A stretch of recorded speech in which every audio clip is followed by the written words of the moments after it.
The best kept secret in town is out. Discover Tallulah at the Renaissance Hotel on Bluebonnet.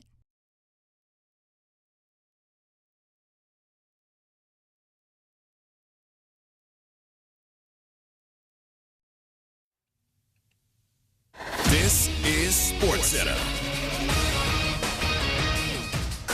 I'm Christine Lisi. In the aftermath of another uninspiring performance, the Steelers fired offensive coordinator Matt Canada today. The growing chorus of players' criticism likely led to his dismissal by a 6-4 Steelers team in the AFC playoff mix. ESPN NFL insider Dan Graziano. I do think there's at least some concern that the players had had enough, and it's a season where they have a 6-4 record and a chance to make the playoffs. You don't want, the locker room to fall apart, obviously, when that's still the case. Dan Graziano on Carlin versus Joe. Running backs coach Eddie Faulkner takes over offensive coordinator duties. Quarterbacks coach Mike Sullivan takes the bulk of play calling responsibilities. 7-time Super Bowl champion Tom Brady, reminding us what the NFL was back in his day, told the Stephen A. Smith Show there's a lot of mediocrity in today's NFL. He said coaching's not as good as it was, development of young players isn't as good as it was, and schemes are not as good as they once were. Packers running back Aaron Jones dealing with an MCL sprain, likely out at Detroit on Thanksgiving Day, reports ESPN's Adam Schefter. Hey, it's Michelle Smallman. Coming up Wednesday, I'll tell you the surprise team that will miss the playoffs. It's Unsportsmanlike, 6 a.m. Eastern, right here on ESPN Radio, ESPN2, and ESPNU.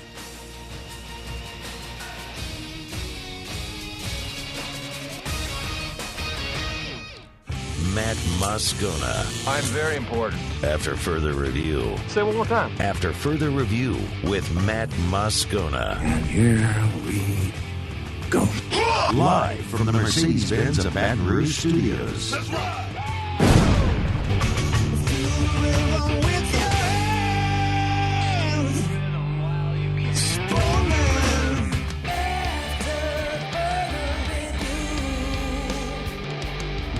And off we go. Welcome aboard. Glad you're with us.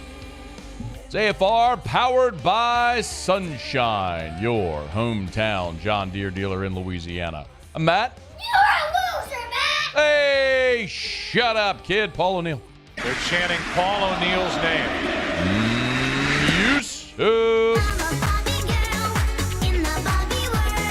And Mr. Toby Tumplay.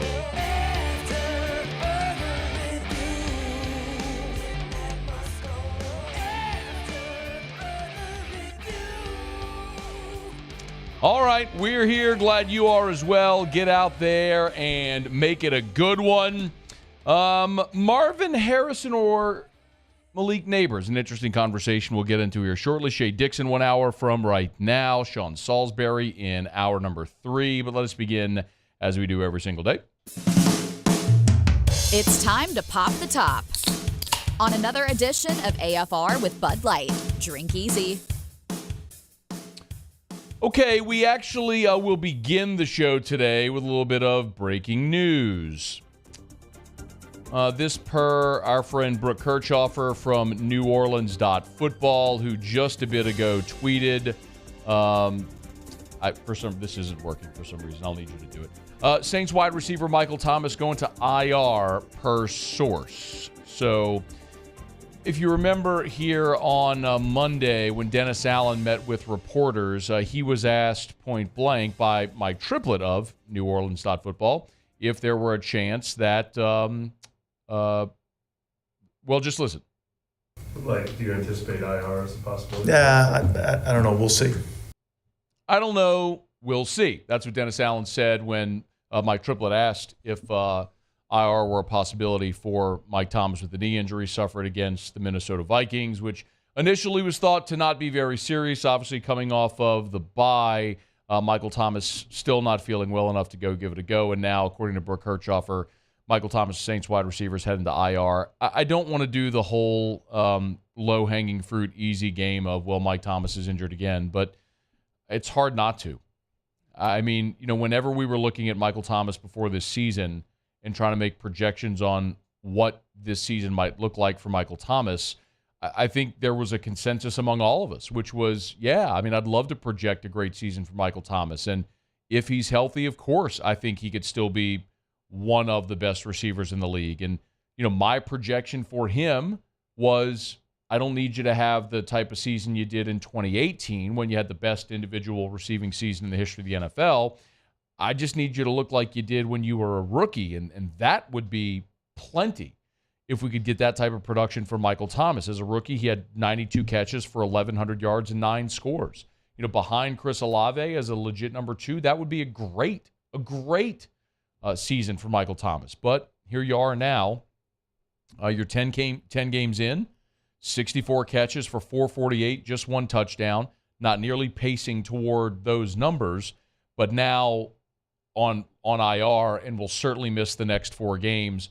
Michael Thomas is going to yet again miss a chunk of the season, and we'll see if he's able to return after those 4 games that he misses. If there is a silver lining, it's that the injury occurred just before the bye, so that's 1 fewer game or week that he likely would have missed with that injury. So the timing of it worked out as good as it can, but we're going to look at Michael Thomas and when he comes back to see what he might be. The Saints, we're waiting on the official transaction wire, but Marquez Callaway was in the building on Monday for the New Orleans Saints, and that makes a lot of sense if you were to bring Callaway back. Of course, Callaway was on the New Orleans Saints as an undrafted free agent, made the team. The Saints did not re-sign him this offseason. He went to Denver, was in camp with Sean Payton, got cut in the last round of cuts, and now the Saints are bringing him back in. And look, while he may not have a great familiarity with Derek Carr, he knows the offense. He knows the terminology. That's a guy that you presume could step right in. I don't think that bringing in Marquez Callaway automatically means he's going to be active on game day and be in that Michael Thomas role. That obviously would be A.T. Perry, who you drafted this last year and had his first career catch and first career touchdown against Minnesota a couple of weeks ago. So you have Chris Olave, you have A.T. Perry, Rashid Shaheed. That's your 3-headed monster at receiver. But you bring in Callaway, who's another guy who can be there for you in a pinch if you find yourself needing another wide receiver and a guy who's familiar with what you do. So anyway, right here as we push off from the dock today, the news from Brooke Kirchhoffer on Twitter from NewOrleans.football that Michael Thomas headed to IR. That means he'll miss at least 4 weeks. And when you kind of look at what the Saints have ahead on their schedule, the next 4 weeks, so this means he'll miss the Falcons, the Lions, Panthers, Giants, and theoretically could return for the final 3 games at the Rams, at the Bucs, and home against the Falcons. It's fair to consider what might the Saints be playing for in those final 3 weeks. My suggestion is the Saints are going to be in the exact same spot they are. They're going to be at or a game above, a game under 500. They're competing for the NFC South, which is going to go to a team that finishes 9-8 or 8-9, just like it did a year ago. So when Thomas returns, provided he does, I think he'll be joining a team that's still fighting for a playoff spot. But of what great significance, we'll see. Michael Thomas headed to IR, it would appear. Okay, it's After Further Review. Show Open is brought to you by Bud Light. Drink easy in Louisiana. Bud Light, the official beer of AFR, the official beer of the New Orleans Saints. Big-time shout-out to our friends over at Mockler Beverage. They ponied up 4 tickets for the Saints-Lions game in the Dome. And it's 4 tickets in the Bud Light fan zone, by the way, and 4 pregame field passes. That's the next year. They've done great giveaways for us. So we appreciate our friends at Bud Light. If you want to enter, by the way, yesterday alone, we had more than 200 entries. So I understand this is going to be a pretty sought-after prize. So all you got to do is text in the 225-396-4400. Text HOODAT. Text the word HOODAT, WHODAT. Text HOODAT to 225-396-4400, 396-4400, 396-4400. That's our show text line. Everyone who texts will go into the database. We'll do the randomizer the Friday before the game, and we'll announce the winner. So we're looking forward to that. Again, thanks to Mockler Beverage and our friends at Bud Light, the official beer of the New Orleans Saints and the official beer of AFR. All right, it's After Further Review. Let me knock out a quick break here. When we come back, I do want to circle back to the I intended to talk about Pete Carmichael a bit because with the Matt Canada news, as I'm sure many of you saw, Matt Canada fired by the Pittsburgh Steelers. This just less than a week after Joe Brady replaced Ken Dorsey, who was fired in Buffalo. And there's a lot of conversation of if Pete Carmichael could be next to be fired among offensive coordinators. I do want to explore that. But let me knock out a break. We'll come back. And I want to talk a little bit about Malik Nabers.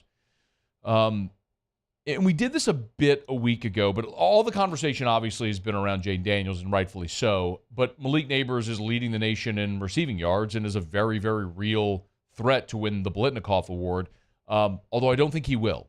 And I want to explain why, and why I understand it, too, when we come back. We're glad you're with us here on a Tuesday edition of AFR, powered by Sunshine, your hometown John Deere dealer in Louisiana. Stay with us. AFR. AFR is brought to you by River City's 1 Hour Air, where they're always on time or you don't pay a dime. You know where to find them. 752-0001, 752-0001, or 1hourbr.com. I want to keep reminding you that our friends at River City's 1 Hour Air are taking entries right now as they adopt 3 families for this Christmas season. If you're interested or know a family that could use a helping hand and not a handout, but a hand up this holiday season, Operation Christmas Spirit 2023, River City's 1 Hour Air is adopting 3 families. So what you can do is you can go to their Facebook page, or you can call River City's 1 Hour Air to get more information about how you can enter. But all of the details are there on their Facebook page. If you go search River City's 1 Hour Air on Facebook, you can see all the specifications of how you can nominate a family. And again, you want to brighten up a Christmas for a family in need this Christmas season. River City's 1 Hour Air wants to do it. It's adopt a family of this Christmas season with River City's 1 Hour Air. At Corval Toyota in Opelousas, we're featuring 2023 Toyota Tundras with $2,000 bonus cash. $2,000 bonus cash offer on Toyota Tundras. So come on down to Happy Town. That's Corval Toyota in Opelousas, Happy Town, USA.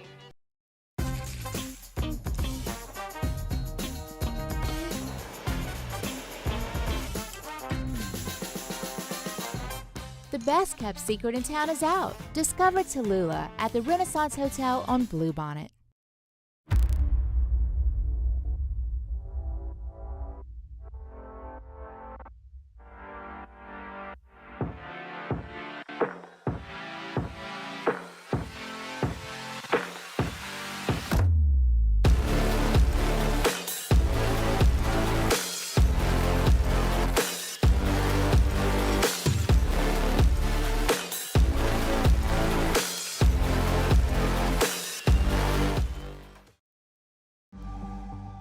The interior of an Infiniti is thoughtfully designed to be all about you.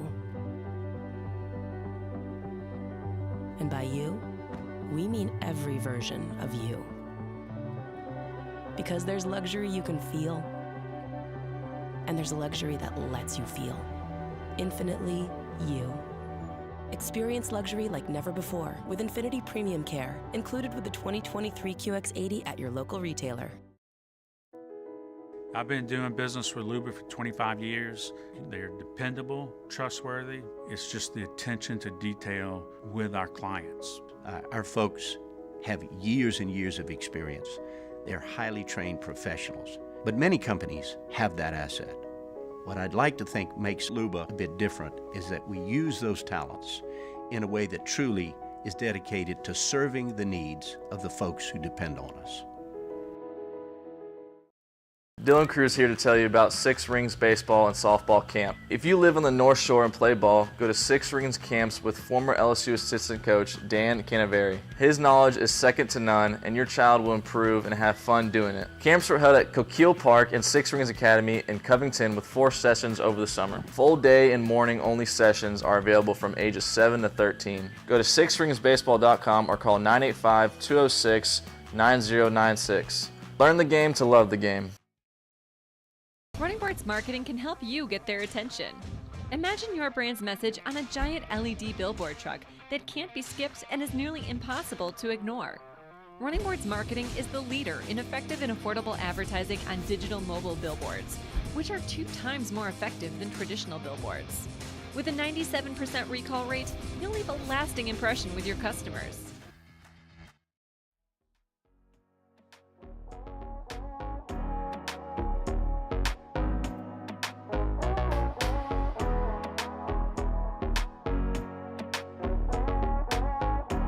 After further review, powered by Sunshine, your hometown John Deere dealer in Louisiana. Feeling good today. Hope you are as well. Thanks for being here. Shea Dixon will be here in 45 minutes from right now. Sean Salisbury in Hour 3, as he is every single Tuesday here during football season. If you're just joining us and missed during the show open, we just got word. Brooke Kirchhoff for New Orleans Football reporting Mike Thomas headed to IR with that knee injury, so he'll be out for at least 4 weeks. We'll get more reaction as the afternoon rolls along. Last week, Brian Kelly was asked about Malik Nabers, and this was his Monday press conference before the Georgia State game. And it was in context of, awards and the Biletnikoff Award, as we talk so much about Jaden for Heisman. Here's what Brian Kelly said last Monday.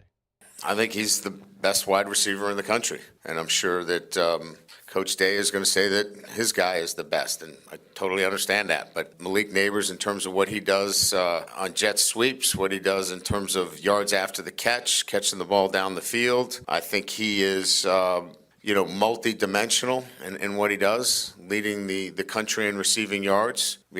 I think he's the best receiver in the country and deserving of being a Biletnikoff Award winner. So Brian Kelly really said it just about perfectly there. He thinks his guy should win it. Coach Day at Ohio State very likely thinks his guy should win it, his guy being Marvin Harrison Jr. And, of course, the Biletnikoff semifinalists were announced on Monday, and 2 LSU receivers, both Malik Nabers and Brian Thomas, were listed as semifinalists for the award, and they've both been awesome. We know that Brian Thomas leads the country in receiving touchdowns. Malik Nabers leads the country in receiving yards. They've been awesome, and both are worthy of being considered here. But it's my very sincere feeling that Malik Nabers is not going to win this award. Now, I want to be really clear. In my opinion, Malik Nabers is having the best season of any receiver in the country. When you look at, so there is an objective and a subjective component to all of these awards. The objective component are the stats. The subjective component is what you make of those statistics. For example, Malik Nabers is not leading the country in receptions. That is Malik Washington from Virginia, who's got 96 receptions. That's 16 more than Malik Nabers. But Malik Nabers has more receiving yards on fewer catches. So, again, the subjective component of this is, what do you interpret those stats to be? Objectively, Malik Nabers, 1,424 receiving yards on 80 catches, 129 yards per game. That leads the country. 12 touchdowns, which is second in the country behind only Brian Thomas Jr. and Marvin Harrison Jr. Excuse me, it's third. Thomas has 14, Marvin Harrison has 13, and then Malik Nabers has 12. So you can interpret from all of these statistics whatever you want. And there are 10 semifinalists that are all having great seasons and are amazing players. Of course, we know a lot of the names on here. Marvin Harrison Jr., Keon Coleman, Rome Odunze, Luther Burden, Nabers, Brian Thomas. Brock Bowers is on there. I don't think he should be. He's a tight end. He's not a receiver, but that's another story for another day. Xavier Legette is on there as well, who's having a great season quietly for a bad team. So when you look objectively, you could make the case for Malik Nabers because he's leading the country in receiving yards. Objectively, you could make a case for Malik Washington because he leads the country in receptions. Objectively, you can make a case for Brian Thomas because he leads the country in receiving touchdowns. You know what I'm saying? So the subjective component is really what's going to swing this one way or another for the Biletnikoff. But what happens a lot of times with these awards is they become Lifetime Achievement Awards. And you can roll your eyes and hem and haw and huff and puff, and I don't blame you because I've done that plenty over the years. But that has both benefited LSU and worked as a detriment to LSU. Here's the best example I can give you. In 2018, Grant Delpit was the best defensive back in college football. Grant Delpit in 2018 was otherworldly. 13 games, 74 tackles, 9.5 tackles for loss, 5 sacks, a forced fumble, 14 passes defended, and 5 interceptions.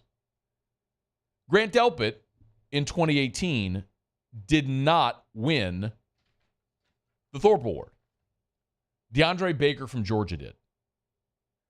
Remember when I told you, and I know stats confuse people and numbers confuse people on radio.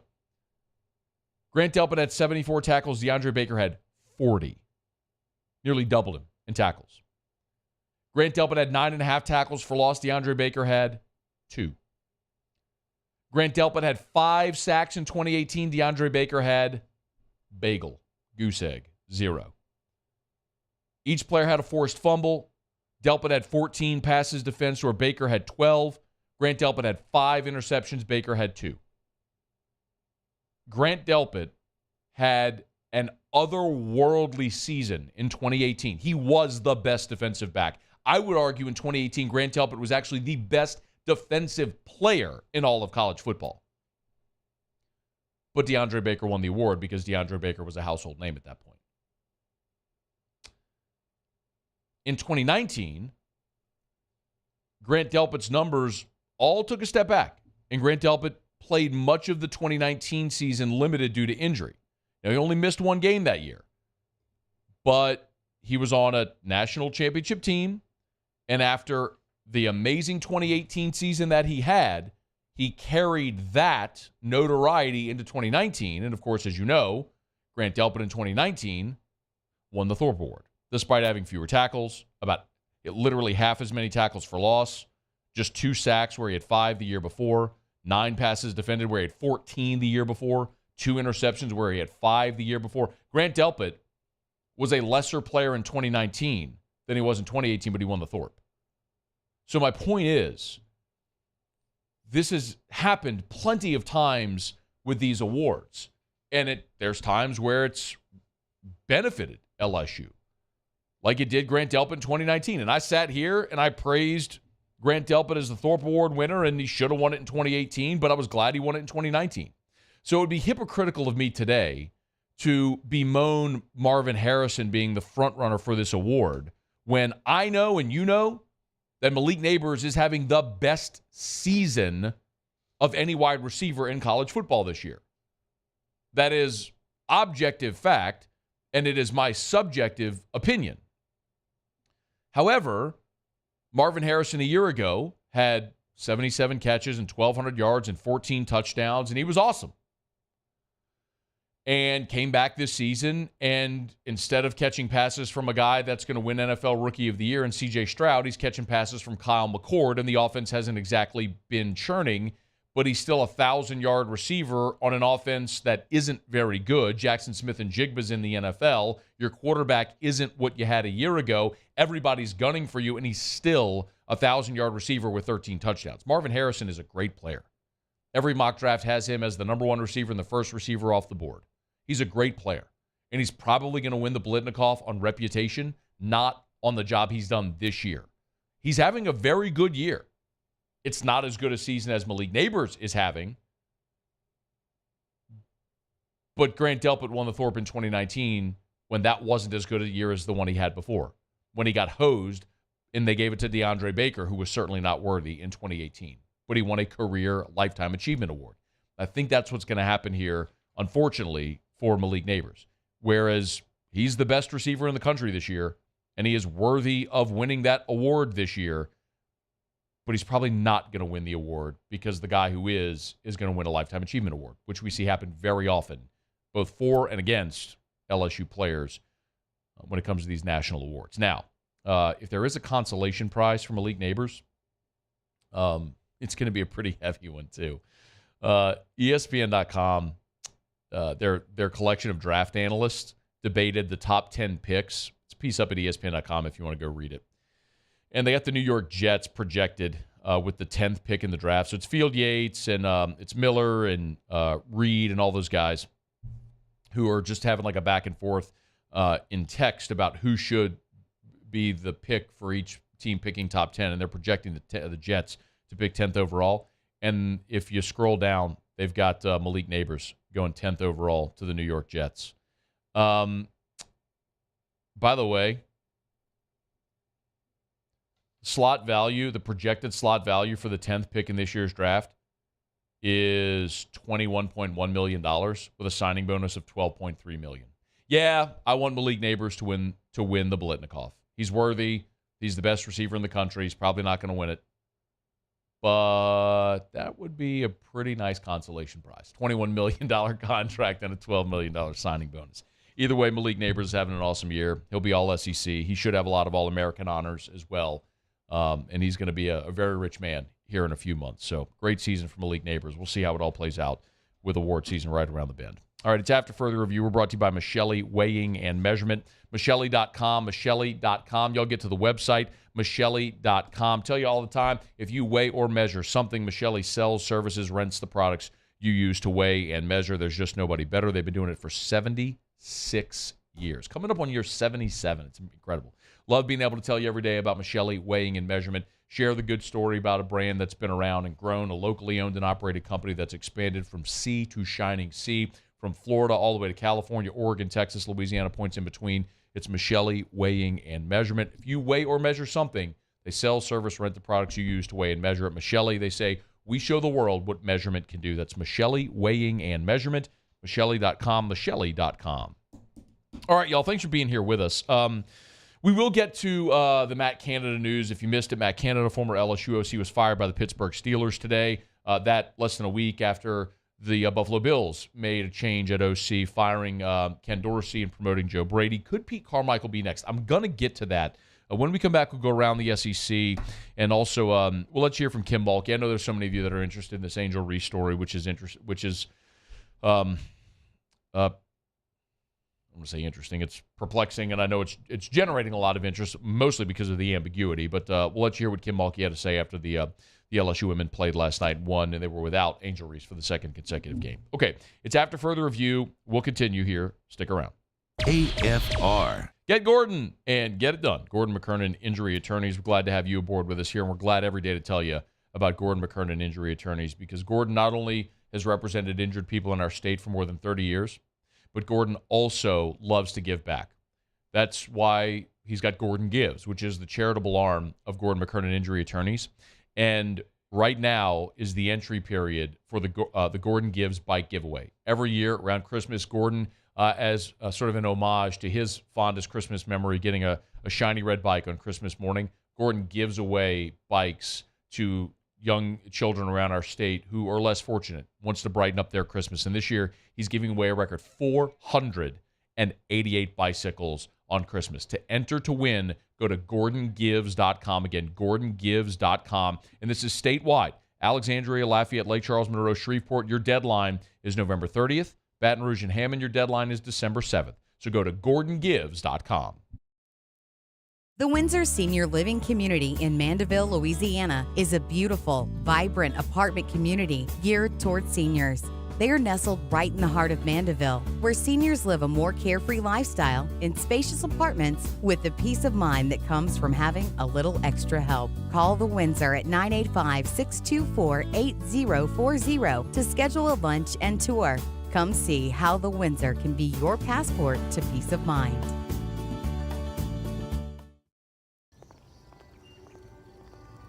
Would a couple that just came from a couples massage have any use for the massage seats of the Infiniti QX60? Yes, it appears they would.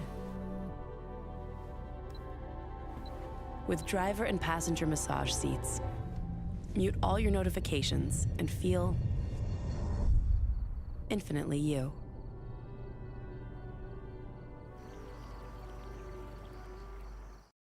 Electricity is all around us, and our families depend on it. Every day is sparked by the power of a cold drink or a warm meal, a movie night, and a comforting light at the end of a dark hallway.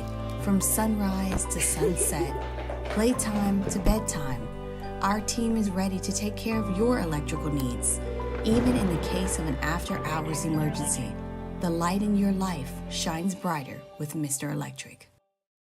Gulf Coast Office Products is a nationally recognized Savin office equipment dealer based right here in Louisiana. Over 100 employees strong, Gulf Coast has the boots on the ground to support all vertical markets, from education, engineering, legal, and finance. With the latest in office technology, from desktop to production segment units, Gulf Coast and 7 have the perfect fit for you. Call 225-756-2644. That's 756-2644 for Gulf Coast office products.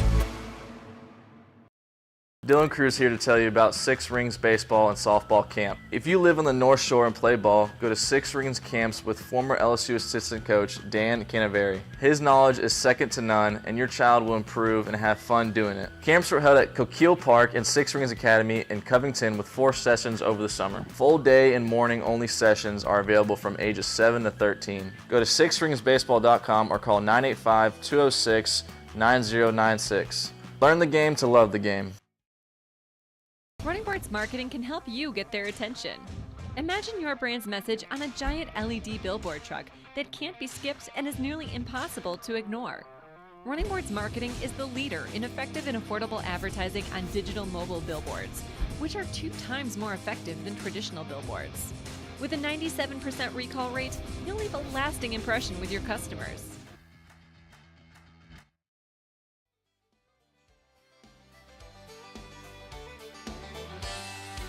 I sat beside a man from Hollywood, California on a plane. He said he had rich and famous friends. Yeah, he liked dropping names. I said, well, how'd it do? It's good for you. I dig a lot of those actors. But son, you ain't got a thing on me. See, I got friends with tractors. After further review powered by Sunshine, your hometown John Deere dealer in Louisiana.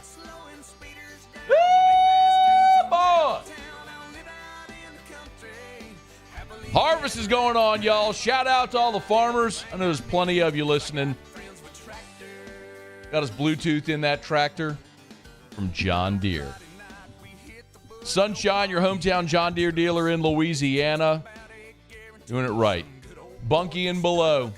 17 locations. By the way, remember, it's not just tractors and giant industrial and farm equipment. You know that. But they got your zero-turn mowers. They got your gators for all your hunters. You need that gator around the camp. They got you. It's Sunshine, your hometown John Deere dealer in Louisiana. Sunnyquip.com, sunnyquip.com. By the way, their NIL deal this week is with our buddy Tank Guillory, Jacobian Guillory, from Ash, Alexandria Senior High. When Tank, so we went and did the shoot a couple weeks. This is when I went and did the shoot with him a couple of weeks ago out in a cane field. And he and I were talking a good bit. When he was in high school, one of his high school drops, he drove a tractor. He drove a John Deere tractor. Well, that's perfect. Yeah. Oh, God, absolutely. Well, the Aggies, present themselves as the agricultural school. Let's be real. It's more agriculture in Louisiana than there is in College Station, Texas. Facts. All y'all doing is putting derricks around everywhere, drilling for oil so you could pay Jimbo's $96 million buyout, you chumps, for $76 million. $96 million.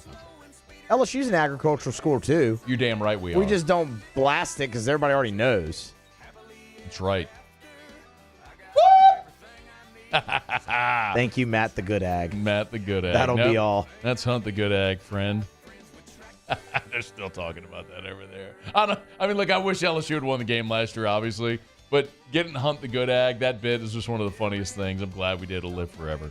All right, it's After Further Review. Thanks for being here with us. LSU women won last night. They beat the hell out of somebody. Texas something. Directional Texas something or other. SWAC. Texas Southern SWAC. Yeah. I'm pretty sure it was Texas State. Yeah.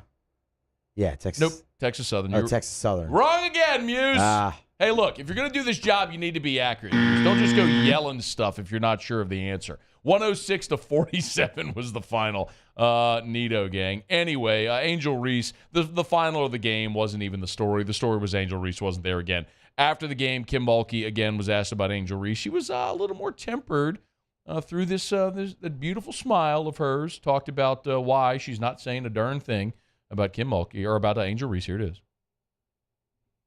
You always have to deal with locker room issues. Stop it. Oh, Cobble. This is courtesy of our friend Cobble at WBRZ, but he put it in mono instead of stereo, so none of y'all are going to be able to hear it if I play it. So play the audio for me, Muse, if you would, over there. Here was Kim Mulkey on Angel Reese's absence. You always have to deal with locker room issues. That's just part of coaching. In 40 years, I can never think of a time where I didn't have to deal with issues. Sometimes y'all know about them and sometimes you don't. Sometimes you want to know more than you're entitled to know. I'm going to protect my players, always. They are more important. It's like a family, Scott.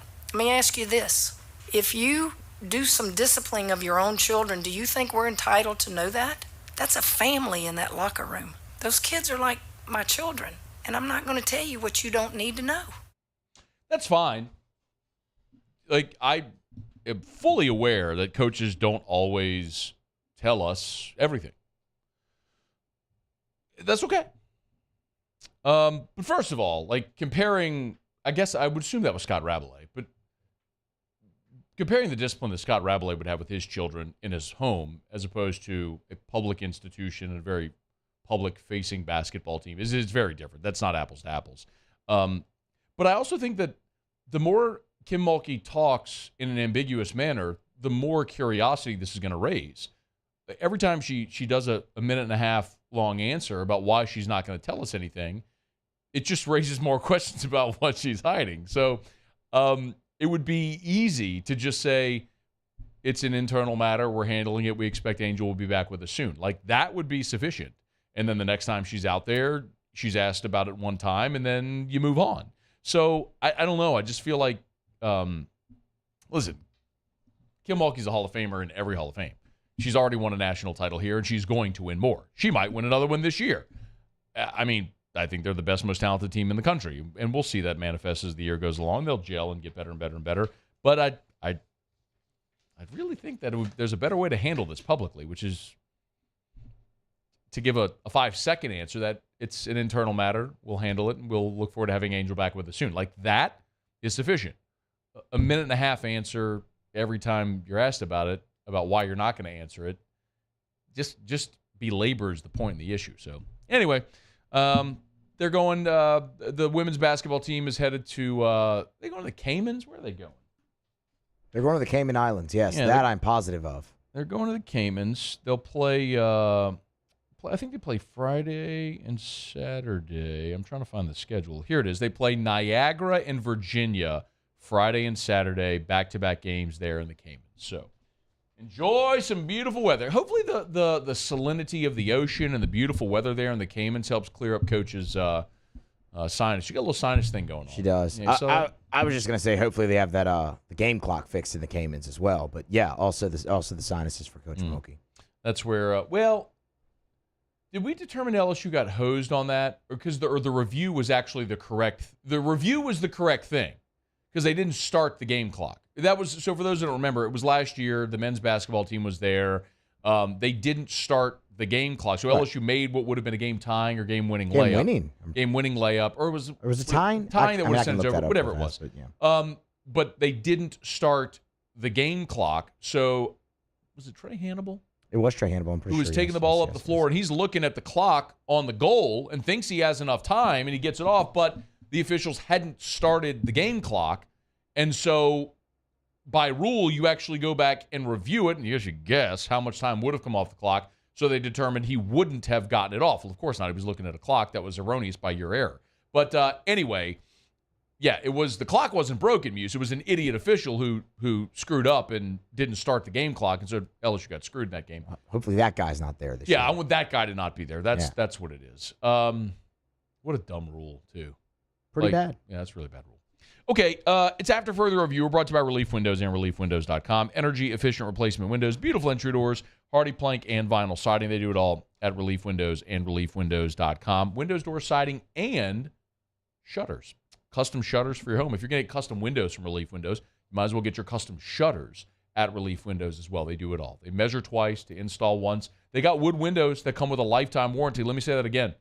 Relief Windows has wood windows that come with a lifetime warranty. So if your HOA requires wood windows, why would you get them anywhere else? Do it once, you're done forever. Relief Windows. ReliefWindows.com, ReliefWindows.com. Windows, doors, siding, and shutters. Relief Windows. And ReliefWindows.com. Okay, do it every day about this time. Let's go around the SEC. Around the SEC, presented by Gulf Coast Office Products. Excellence in imaging solutions. Texas A&M! Aggies are changing their schedule ahead of their regular season finale against LSU Saturday. So interim coach Elijah Robinson said the Aggies are going to leave Friday for Baton Rouge. For the previous 6 years under Jimbo, they've traveled on Thursday. You think with you have this long losing streak on the road, you'd figure something out and change things up? Maybe this was part of it. Anyway, trying not to throw shade at Jimbo, Elijah Robinson said, yeah, well, look, school's out on Tuesday for Thanksgiving. You got Thanksgiving Day, so we have extra time to prepare. So we don't have to get there a day early. So they're actually going to leave A&M on Friday. Also, Anais Smith says he's not made a decision on whether or not he plans to return to College Station or head to the NFL, but says he does plan to play in the bowl game regardless. Quarterback Max Johnson and defensive back Josh DeBerry day-to-day with injuries. Johnson coming back from 3 cracked ribs. If Johnson's unable to play, the Aggies would turn again to Fresno State transfer Jalen Henderson. The Tennessee Volunteers. Senior defensive tackle Amari Thomas says he hasn't decided whether he'll utilize the COVID-exempt year and return in 2024. He'll wait until after the Vols wrap up their regular season against Vandy on Saturday. Thomas is one of 17 Tennessee seniors eligible for the COVID year. The 30-day transfer portal opens on December the 4th, so we'll keep that in mind as well. Thomas has played in 46 games throughout his Tennessee career with 28 starts. The South Carolina Gamecocks. And on Monday night, wide receiver Antoine Wells posted on Twitter that he will be back for the 2024 season there in Columbia, South Carolina, although he will not play Saturday against Clemson. Meanwhile, Shane Beamer said running back Kerryon Joyner says he is playing in the game against Clemson this weekend as the Gamecocks try to get to bowl eligibility. Trey Jones, Kason Henry, and Jackson Hughes all questionable. The Arkansas Razorbacks. And Arkansas has landed a commitment from a former Michigan State offensive lineman, Keyshawn Blackstock. He's 6'5", 315-pound tackle.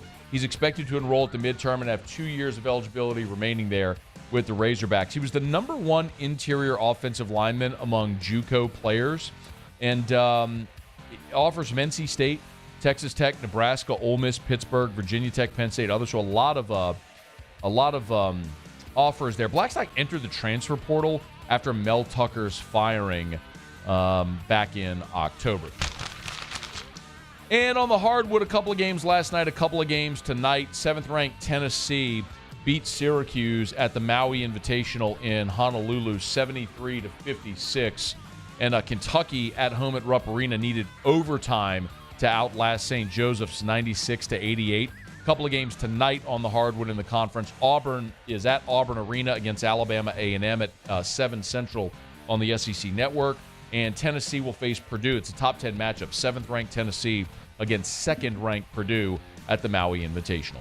Okay, there you have it. That is Around the SEC, presented by Gulf Coast Office Products. Shout out to our guy Trey Beal and our friends at Gulf Coast Office Products. You know where to find them, gcopnet.com. Remember, with Gulf Coast Office Products, if you have issues with your office equipment, your copiers, scanners, fax, all in one, they'll get to you same day. Worst case scenario, the next day at 10 a.m.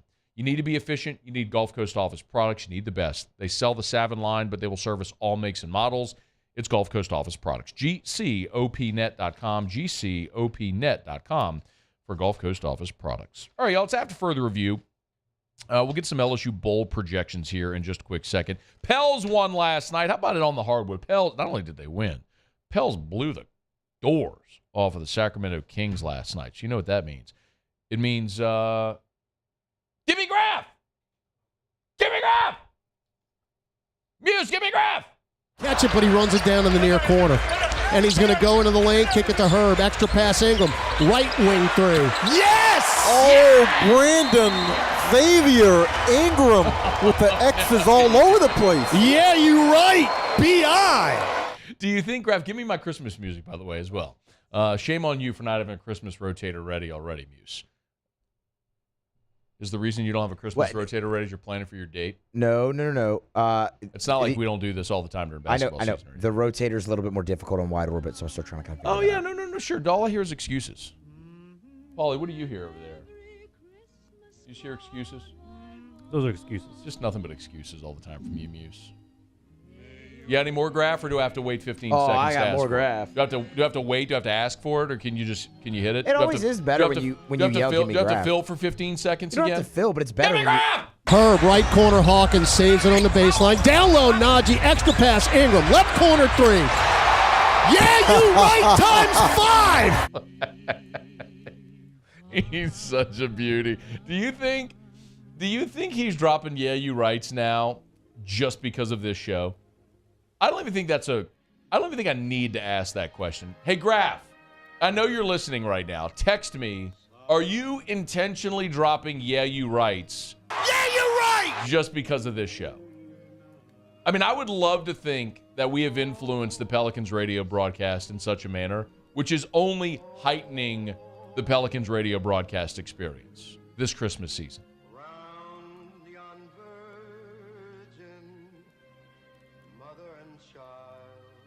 I don't know, Muse. This song sucks. I mean, it's a great song. It's a terrible verse, but it's not the mood that we need. It's not. This I know, isn't what we but need. Give me some "Here Comes Santa Claus." Give me "Frosty the Snowman." Give me "Jingle Bell Rock." Give me something. You're going to get me started on Frosty the Snowman again this year, aren't you? What? What about Frosty? It's not a Christmas song. He's not a Christmas character. He's a winter character. There is no Christmas element to Frosty other than it's winter, and it's Christmas in Australia in a few weeks, and it's not winter there, so they don't have Frosty. You can have a snowman in January. This is my Polar Express, like T-Bob's Polar Express. Frosty the Snowman is my Polar Express.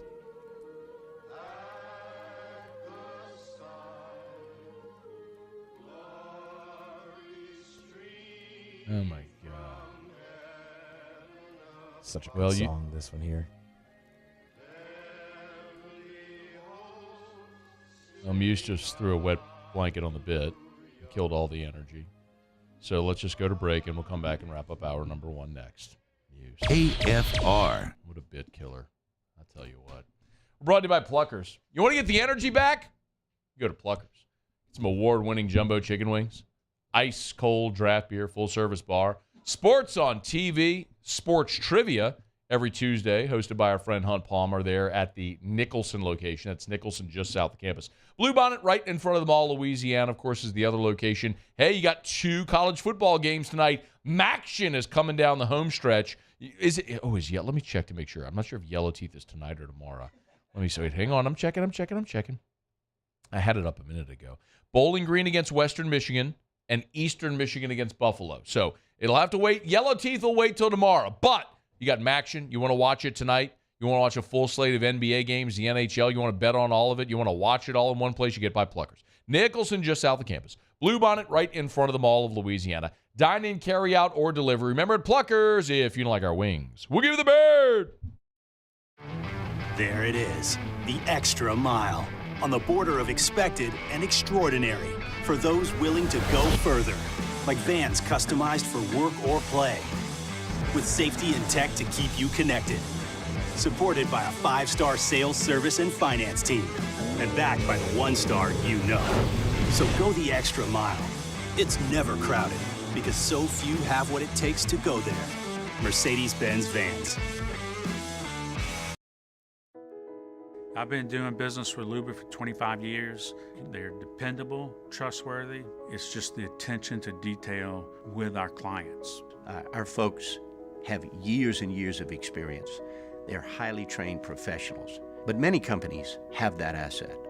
What I'd like to think makes Luba a bit different is that we use those talents in a way that truly is dedicated to serving the needs of the folks who depend on us. Bayou Ford is taking $10,000 off MSRP on all new 23 Ford F-150 Black Widow trucks, plus $2,750 discount APR and 5.9% for 72 months. All new Bayou Ford vehicles come with a 1 million mile warranty. The crew at Bayou Ford is going to do right by you. Relentless reporting gets results. I'm never going to stop until we get the answers you need. Uncovering more as the powerful try to cover things up. What happens in the dark will always come to light. Founding new principles and practices for the state of Louisiana. Chief Investigative Reporter Chris Nakamoto. Chris Nakamoto and the Investigative Unit. Recipients of Columbia University's prestigious DuPont Award. Gulf Coast Bank and Trust is giving our customers the power to bank anywhere, anytime during this challenging event. And we're right there with you. Our mobile banking app is a smart way to manage your money and time. Gulf Coast Bank and Trust, the bank that cares about you.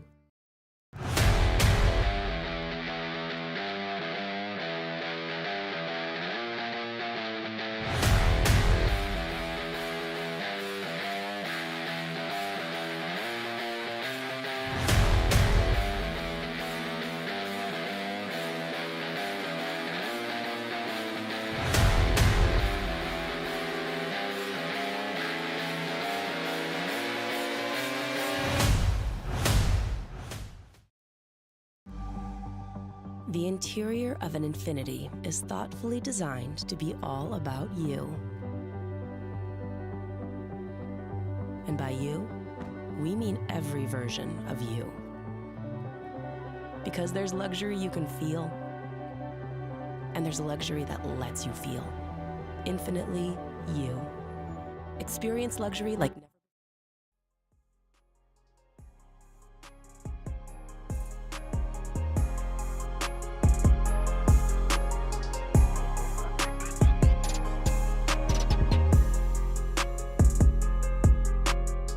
After further review, powered by Sunshine, your hometown John Deere dealer in Louisiana. I didn't get a text from Graf. I'm wondering if he's okay. I mean, if he's not listening to us right now, what's he doing?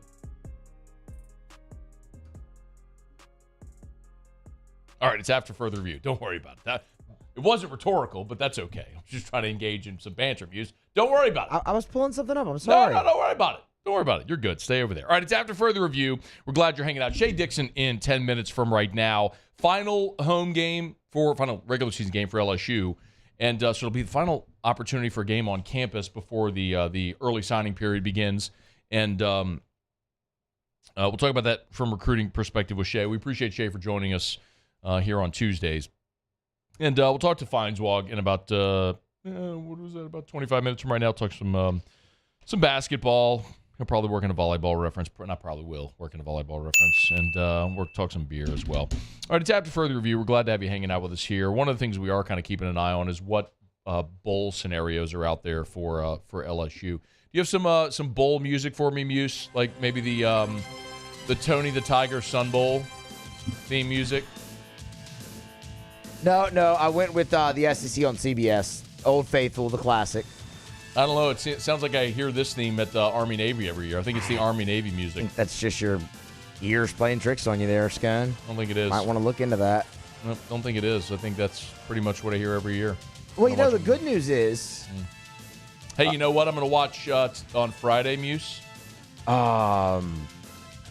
I know what you're going to watch on Friday. You're going to watch Arkansas and Missouri in their battle. What is it? The battle, the border war? The battle line trophy. The battle line. That's the SEC on CBS. You'll hear the song because that's what it's for. You know what else I'm going to watch at 6 o'clock at night on Friday?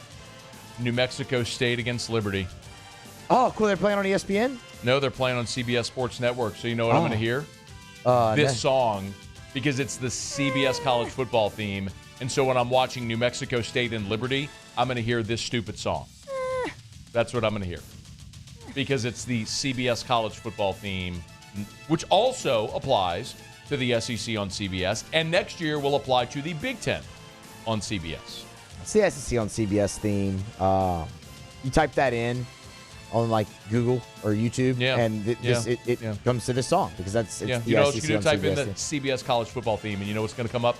This song, because it's what they play for literally every college football game on CBS. Now, LSU might be playing a bowl game on CBS, most likely not. But what are our bowl projections this week, Muse? All right, we have a little bit more variety this week. Last week was all ReliaQuest. Except for one. Yeah. Now, don't get me wrong. There's still a lot of ReliaQuest. But, for instance, Jerry Palm has LSU in the ReliaQuest against NC State. Ugh. Right?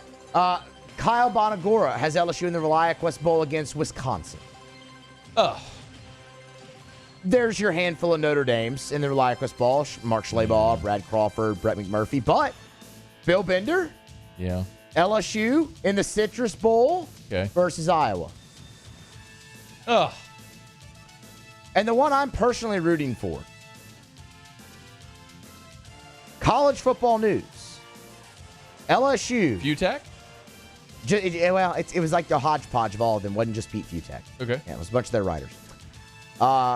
LSU in the Gator Bowl against North Carolina. Okay. I like that. You avoid the crappy New Year's Day 11 a.m. Please. Gator Bowl's on a Friday. Please. And you're playing North Carolina, which would be interesting. Drake May's not going to play in that game. No, but Jaden Daniels probably won't play in the game either. So you'll probably get, I don't know who North Carolina's backup is, but it'd be a good opportunity to see Nuss. For sure. I don't know if Jaden will or won't play in the game, but he shouldn't. If he wants to, great, but he shouldn't. Okay.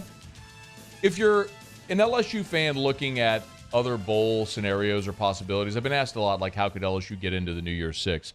You probably can't, but really what you need is you need Ole Miss to lose on Thanksgiving night to Mississippi State, and you need Missouri to lose to Arkansas. Because if both of them win, they're at 10-2, and then after Bama and Georgia, which are locked to be playoff New Year's Six, some combination thereof, the next highest-ranked teams are Missouri and Ole Miss. So if those two teams throw up on themselves and lose to bad teams this week, and LSU wins, goes 9-3, and get the Heisman Trophy winner, there's a chance that it could work out in LSU's favor, that they could backdoor their way into a New Year's Six like they did in 2018 when they went to the Fiesta Bowl. So not likely, but that's the possibility, and you need those things to happen if you're going to get there. All right, it's After Further Review. Shea Dixon coming up right after SportsCenter. Stick around. Hour 2 is next. AFR. Mold Zero is now Pure Restoration. Always tell you, go to pure-restoration.com. As a matter of fact, I was walking in a studio today, and boy, it was dark and windy outside. It's the kind of thing when you look out the window and you know it in Louisiana, that means bad weather is a-coming.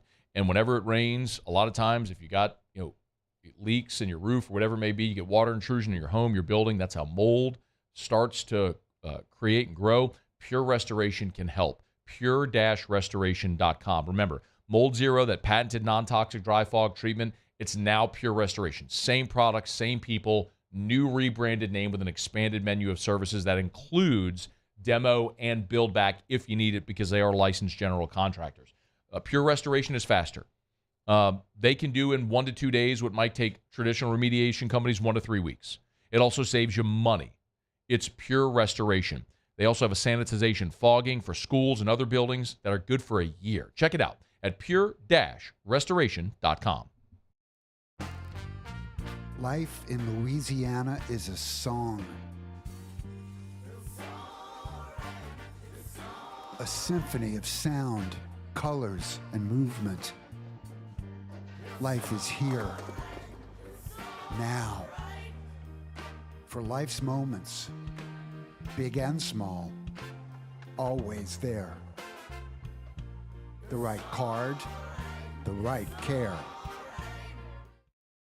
At Corval Toyota in Opelousas, you can lock in the low rate of 3.99% on a Toyota Highlander. That's right, 3.99%. Lock in your low rate while you still can. At Corval Toyota in Opelousas, Happy Town, USA. I've been doing business with Luba for 25 years. They're dependable, trustworthy. It's just the attention to detail with our clients. Our folks have years and years of experience. They're highly trained professionals, but many companies have that asset. What I'd like to think makes Luba a bit different is that we use those talents in a way that truly is dedicated to serving the needs of the folks who depend on us. It was a humid day, barefoot children play, looking for that summer shade. Time just slips away. Oh, Louisiana, some kind of hold on me. Like cypress stumps, your roots are planted deep inside of me.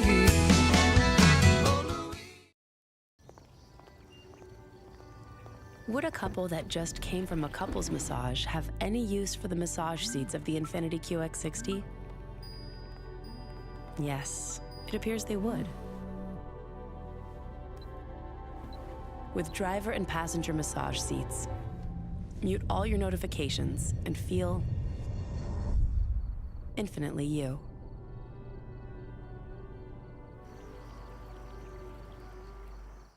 Gulf Coast Office Products is a nationally recognized Savin office equipment dealer based right here in Louisiana. Over 100 employees strong, Gulf Coast has the boots on the ground to support all vertical markets, from education, engineering, legal, and finance. With the latest in office technology, from desktop to production segment units, Gulf Coast and Savin have the perfect fit for you.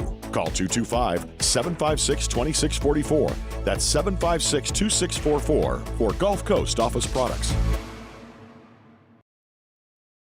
At Relief Windows, we're more than windows. We're windows, doors, hardy plank, and vinyl siding. But our #1 product is always customer satisfaction.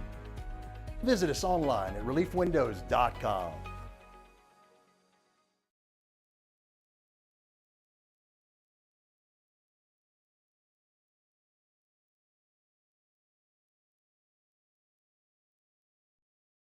This is SportsCenter. I'm Christine Lisi. For the second straight week, an AFC team has fired its offensive coordinator. Last week, the Bills with Ken Dorsey. Today, the Steelers dismissed Matt Canada. Pittsburgh 6-4, even with an offense near the bottom of the NFL in points, offensive yards, and passing yards, and has been outgained in each game this season. Unsportsmanlike co-host Chris Canty. It's bad no matter how you want to slice it. Firing Matt Canada was a move that had to be made. To me, this is just the first step. But we're inching closer and closer toward the organization making the decision to sit Kenny Pickett on the bench in lieu of somebody else as the other option. Pickett's got 6 touchdown passes this season, only 2 since the beginning of October. Running backs coach Eddie Faulkner takes over OC duties. Quarterbacks coach Mike Sullivan takes the bulk of play calling responsibilities. The Colts, in a surprise move, waived former All-Pro and Pro Bowl linebacker Shaq Leonard. His performance has declined after recent injuries. If a team does claim him off waivers, it would owe Leonard a little more than $6 million the rest of this season. Packers running back Aaron Jones, MCL sprain, likely out Thursday in Detroit, reports ESPN's Adam Schefter. Hey, it's Michelle Smallman. Coming up Wednesday, I'll tell you the surprise team that will miss the playoffs. It's Unsportsmanlike, 6 a.m. Eastern, right here on ESPN Radio, ESPN2, and ESPNU.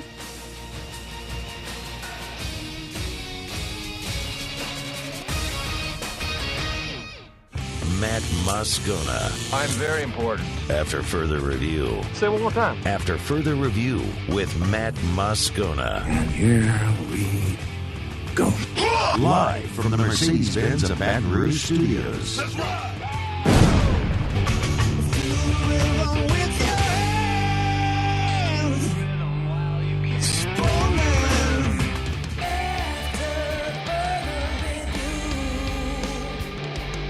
Hour 2, off we go. Welcome aboard. Glad you're with us. AFR, powered by Sunshine, your hometown John Deere dealer in Louisiana. I'm Matt. Love you, Matt. Paul O'Neill. They're chanting Paul O'Neill's name. You so. And Mr. Toby Tomplay.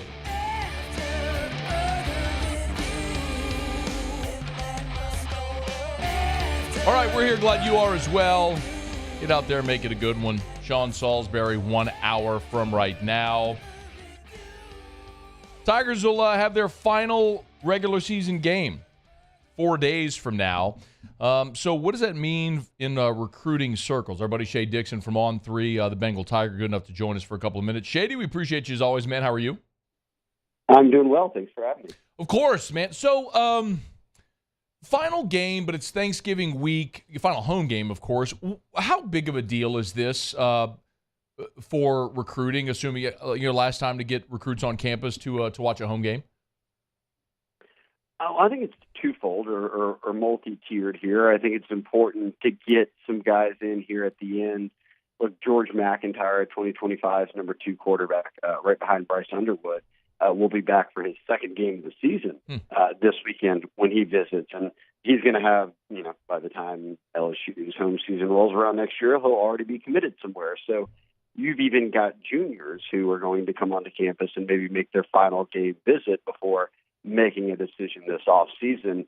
But as you noted, it's Thanksgiving week. The game's at 11, so for out-of-state kids, it's obviously tough to get in, especially if they're in the playoffs. And a lot of these kids are playing on Friday night, so can you turn around and wake up at 5 a.m. and drive in from wherever and get to an 11 a.m. game if you're in Texas or somewhere like that? I think that's what we're monitoring. But most notably, I think, Matt, is the kind of LSU Texas A&M battles we have going on down here down the stretch, which includes a Texas guy in 5-star Terry Bussey, an athlete who could play really either way, but LSU likes him at DB, and then 2 Louisiana defensive linemen, in Don McKinley over to Acadiana, and then Gabe Relaford at Evangel as the 3 guys who are still committed to A&M that LSU's been pursuing. And LSU obviously already flipped one 5-star commitment from Texas A&M and Weston Davis. That happened before Jimbo even got fired. Now is LSU able to add to that at all? As the Aggies are in a transition, and during this time period where they're looking for a new coach. You always tell me, Shea, that recruits that aren't swayed by one game, right? So why would Saturday be more influential, say, for Bussey, McKinley, or Relaford than normal? Well, and that was part of my multi-tiered answer here, and I'd frame it this way, that even beyond these kids who are deciding between LSU and A&M, I think for LSU, what's at stake this weekend? And on the Bengal Tiger podcast this week in our mailbag, I debated Matty B, a.k.a. Matty B, on our site about this.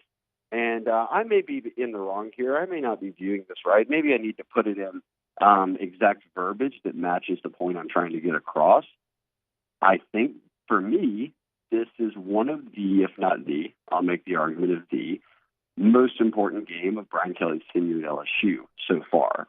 And people will say, well, that's not true. They've played Florida State twice, or he beat Bama, or they went to an SEC championship. Like, look, A&M a year ago, had they won that game, they were getting into a New Year's Six bowl. But you lose this time, and you lose that chance at saying, hey, we had back-to-back 10-win seasons in our first 2 years here. And recruits see that as trending up. If you lose this game, you're an 8-4 team. You're not making any off-season noise here. You win it, you're back in that position where as a top 15 program, you're saying, look, back-to-back double-digit win seasons, and maybe just as big, if not bigger, for the longevity of what you're selling here. And if they don't win Saturday, does Jaden Daniels win the Heisman? I mean, even if he plays well, is a 4-loss quarterback winning the Heisman? If Bo Nix then goes out there and continues to shine, I mean, obviously the chances go down. So we're talking 10-win seasons, Heisman, Biletnikoff chances. It's the best receiver in the country for Malik Nabers. All these different things work for recruiting, what you're selling, the future of the program. And I just see Saturday and the need to get to 9 wins at this point in year 2, where if you win this game, you're probably winning a Heisman. You may win a Biletnikoff. You're probably then going to win 10 games as being the most important game so far of Kelly's tenure. Okay, there's a compelling case to be made right there. Shea Dixon's with us. He's on Twitter at Shea Dixon. Shea, I know we talked last year when LSU played Tennessee at 11 a.m. and what felt like a missed opportunity. You had a top 10 team coming in and the game was at 11 a.m. You alluded to it, how difficult it might be for kids to get here, right? If you're playing on a Friday night, can you turn around and get to Baton Rouge for 11 a.m.? Does the kickoff time tomorrow, or Saturday rather, matter at all for recruiting purposes outside of just what you'd stated prior? I don't think so, because look, that Tennessee game was also Kelly's first year. It was the middle of the season. With this one, you're at the end of the year. You only have a handful of spots or guys left you are recruiting that you would need to get in this weekend to really take a swing at. And let's say, for instance, Gabe Relaford at Evangel. Evangel's out of the playoffs now. He's coming down this weekend. So even with 11 o'clock, he's able to make it. So it's not that big of a deal. Yes, look, you'd love to have like a massive visitor list and everybody be able to come.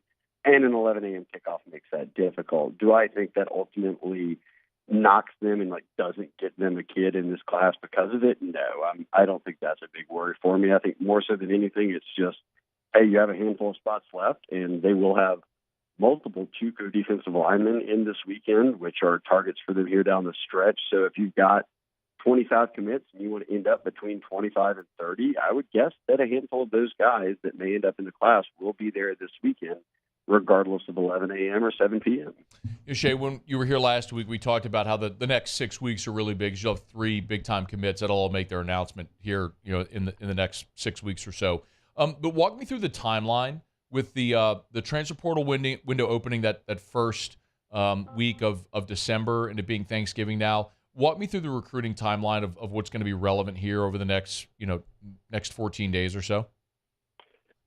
Sure. So I guess even beyond these 14 days, I'd say if you're looking at announcements that are set, you've got Keelan Moses on November 30th, who is the U-High linebacker, 4-star.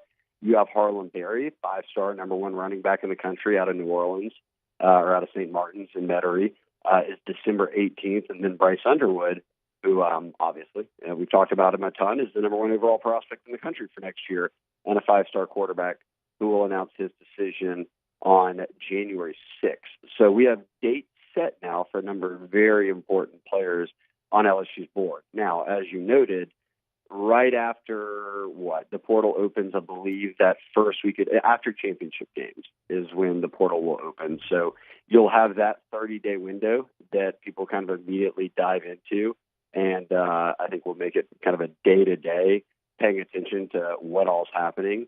But from just a recruiting calendar perspective, you get through this weekend. I believe that the portal then opens, and December 1st through the 16th, I think it is the contact period. So you can have kids on campus. You can do in-home visits. You can do all those different things that lead up to the early signing period. And then the early signing period would begin, I think it's December 18th, and runs 3 days. So we are right up against it. Within this month now will be the portal opening, in-home visits with high school kids, and contact period, which allows everything, including official visits, and then right up to signing day. It is a sprint to the early signing period there in the middle of December.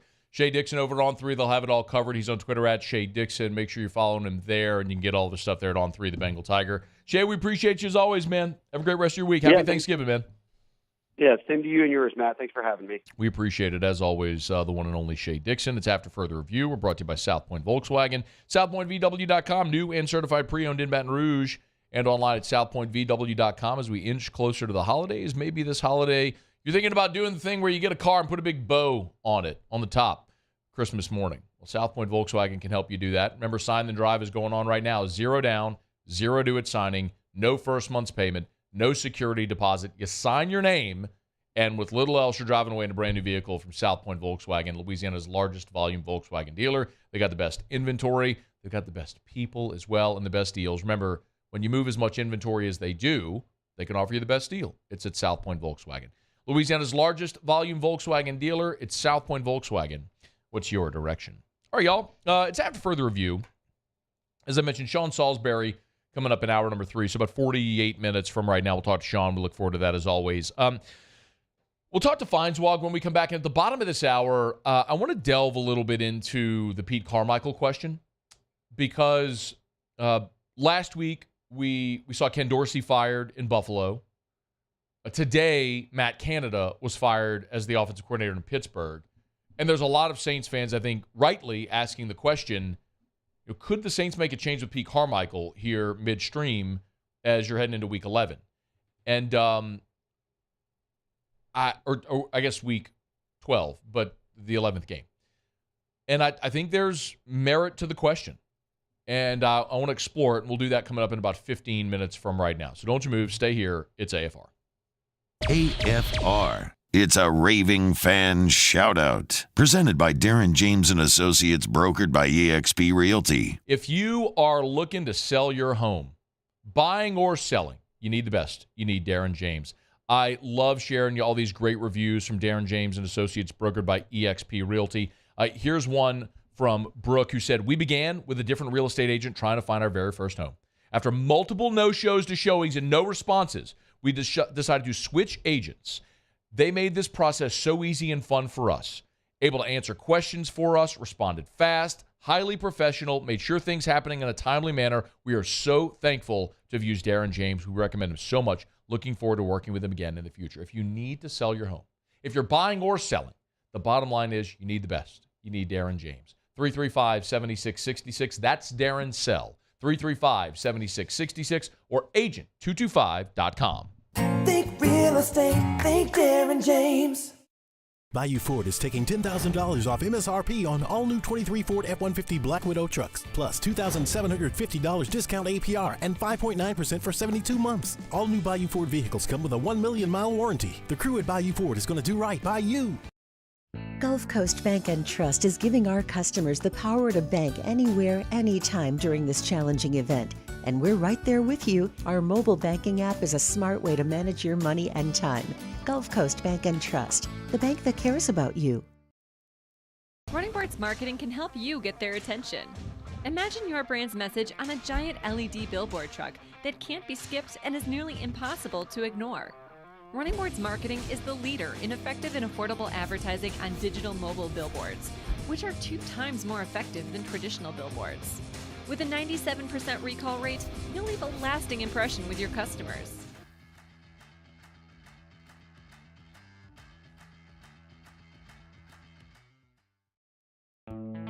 The importance of doing this Fortified program and offering it to people down here is, number one, the only real chance you're going to get to do this is when you put on a new roof or build new. And through companies like HUDCO, who's kind of leading the way in this thing, it's going to offer the customers a huge advantage in the insurance market and the price of their insurance. You know, we're not looking to make a fortune off fortifying. We're trying to give you a better product than our competitor at the moment. I'm trying to do something that he can. I'm trying to give you something better. So a lot of these insurance shops, you're getting a re-roof, you're only paying your deductible. Let's sit down and talk about the Fortified and let's see what it does to your insurance premium. You're getting a steal. Yeah. You're getting a brand new roof and a Fortified certificate for your deductible, essentially. I think we're rocking and rolling.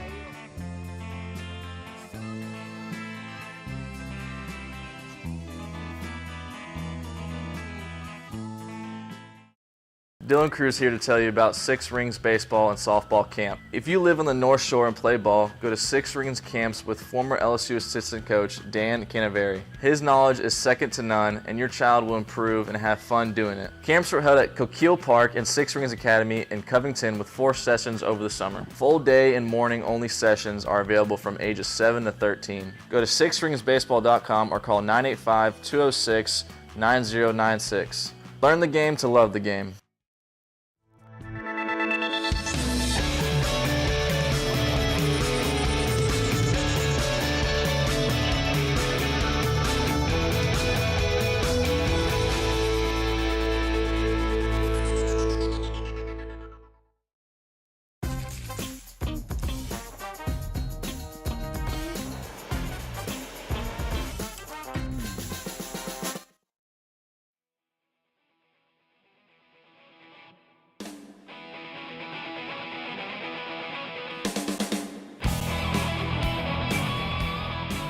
After further review, powered by Sunshine, your hometown John Deere dealer in Louisiana.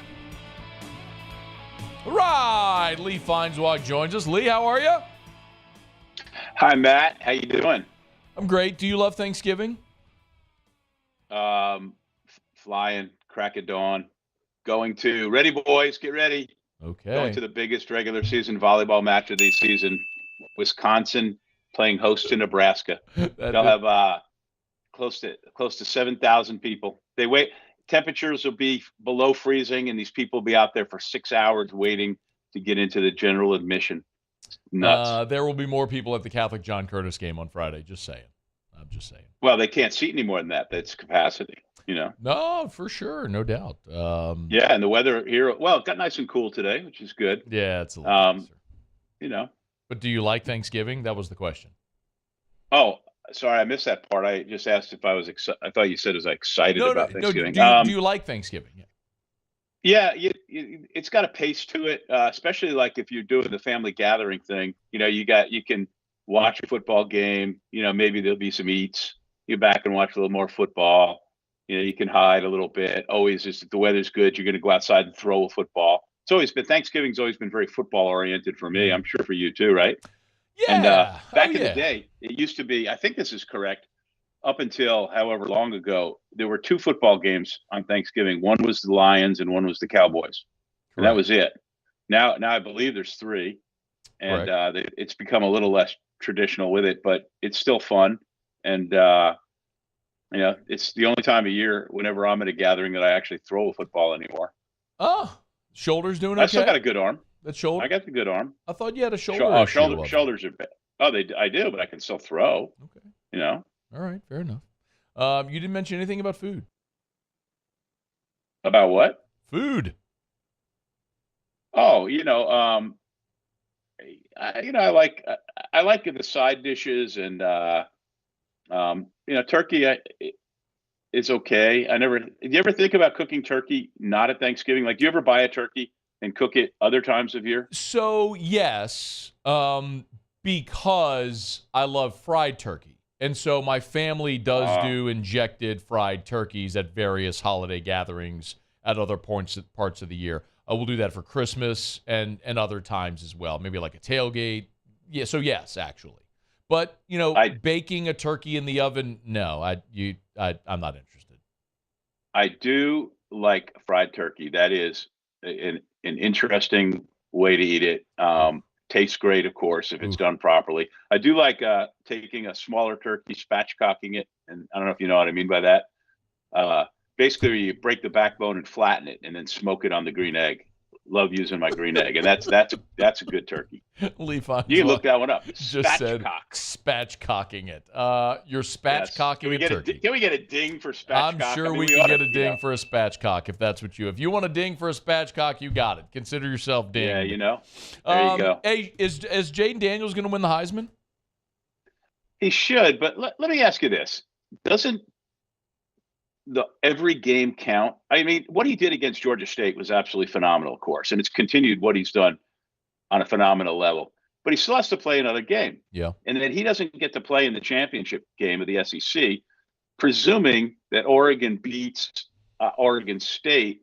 Bo Nix will get to play in the Pac-12 championship game, so he gets an opportunity against a better opponent than Georgia State in Oregon State, and then he gets the opportunity to showcase himself in that other game because the voting is not due for a couple days after championship Saturday when everybody plays. And I'm assuming that it's down to a two-person race. You have the odds, right? And I hear you quote that. Yeah, the only possibility, Lee, is if Daniels and Nix both lose and Michael Penix goes off this week, and then maybe Penix goes off in the Pac-12 championship game. Theoretically, he could get back in it, but it really feels like it's a two-horse race right now.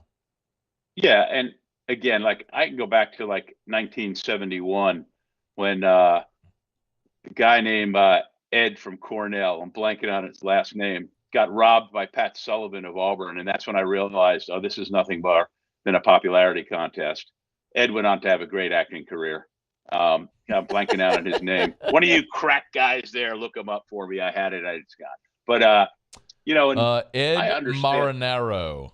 Ed Marinaro, yep. And I appreciate, LSU fans wanting desperately for Jaden Daniels to win the Heisman Trophy because it makes LSU fans happy, and the LSU PR machine slurping on him, like to no end. They should.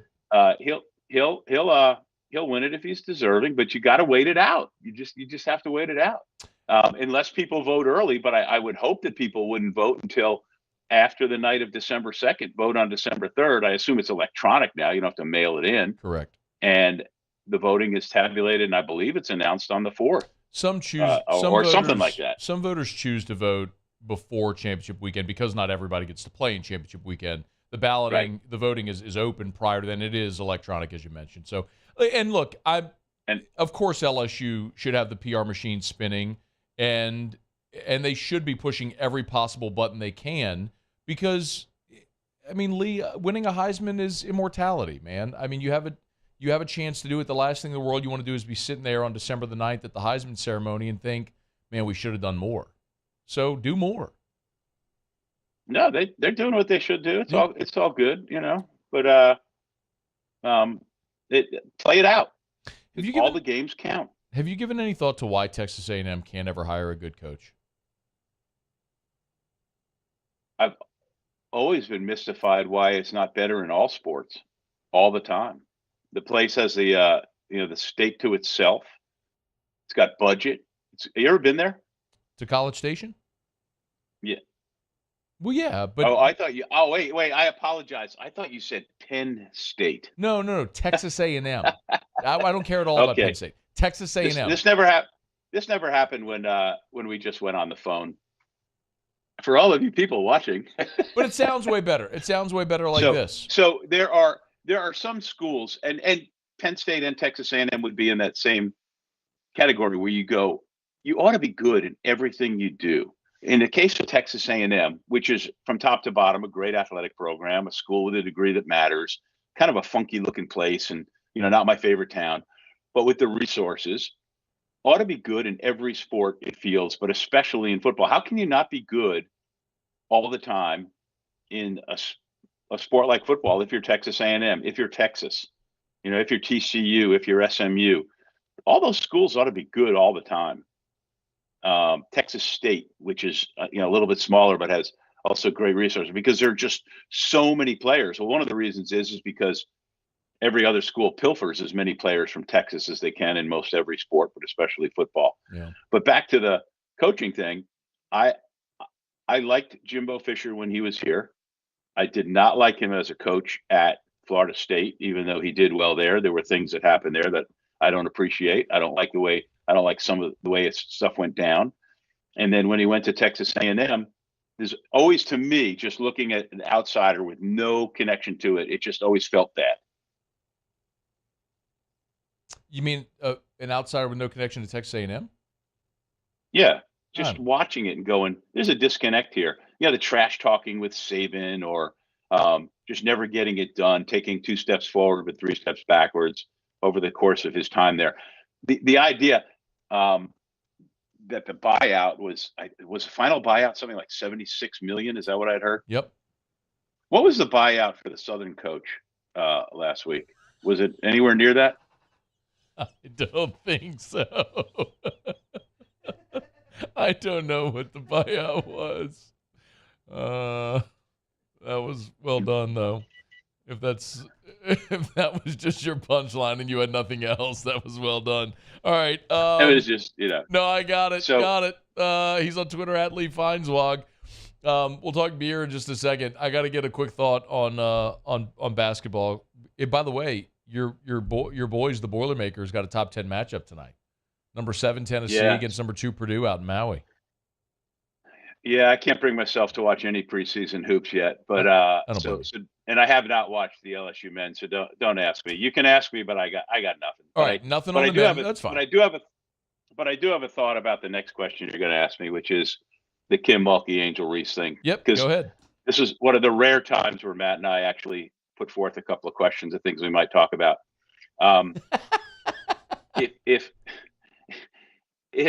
If you are one of the highest paid people in Louisiana at a public university, you know the drill. This isn't Louisiana Tech where Ruston, there's no media covering you and you're the coach there.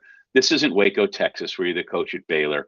This is LSU where you just won the national championship and you're one of the highest paid people in the state, right? And maybe the second highest paid person on campus. Okay, so don't be naive to the media. Don't be short with the media asking you questions about a player who is not an amateur athlete. Angel Reese is a professional athlete who plays college basketball at LSU. And she took on gracefully in most respects, but very willingly, the bright, hot spotlight that came with everything that she did, winning the national championship, the NIL that went with it, all of the publicity. You are a public figure when you sign a contract to become a scholarship athlete in any sport, but especially in football, basketball, men's basketball, baseball at a place like LSU. You have certain responsibilities. Kim Mulkey doesn't have to tell us why Angel Reese isn't playing. And she obviously doesn't have to because nobody above her is making her tell us. But she could have handled it a lot more gracefully, and she could admit, look, right now when a kid doesn't appear in a game, I think it's one of 3 things: COVID, a concussion, or legal issues. They haven't admitted to COVID. They haven't said she has a concussion, so I assume that she is in legal trouble. And I've heard things, well, maybe it's academics. Okay, fine. She doesn't need academics because she's making more than any kid's going to make coming out of college graduating. So I assume she's in legal trouble. And I'm allowed to assume that because Kim Mulkey hasn't told me otherwise. And Kim Mulkey is being curt and smart with the media, and she's wrong in doing that. There. Thank you. I feel better. She doesn't have to. So what? Let me ask you this way. What should Kim Mulkey say? She could have been a little just more upfront. Hey, guys, I know you want to know why Angel Reese is playing. It's an internal issue. I really don't want to talk about it. She's okay. We're working with her. We'll get her back if it works out. That would be fine.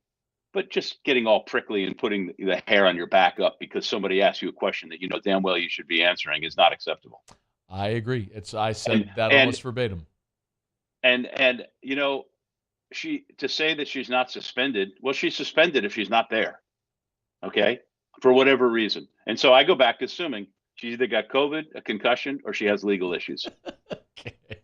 I don't think it's any of those 3, but But nonetheless, I do agree. Like, Kim doesn't have to tell us. It's totally her prerogative not to if she doesn't want to. And there's plenty of coaches that are dismissive and not very forthcoming with information. But simply saying it's an internal issue, we expect to have Angel back soon, that's all I'm going to say about it. Like, that's sufficient.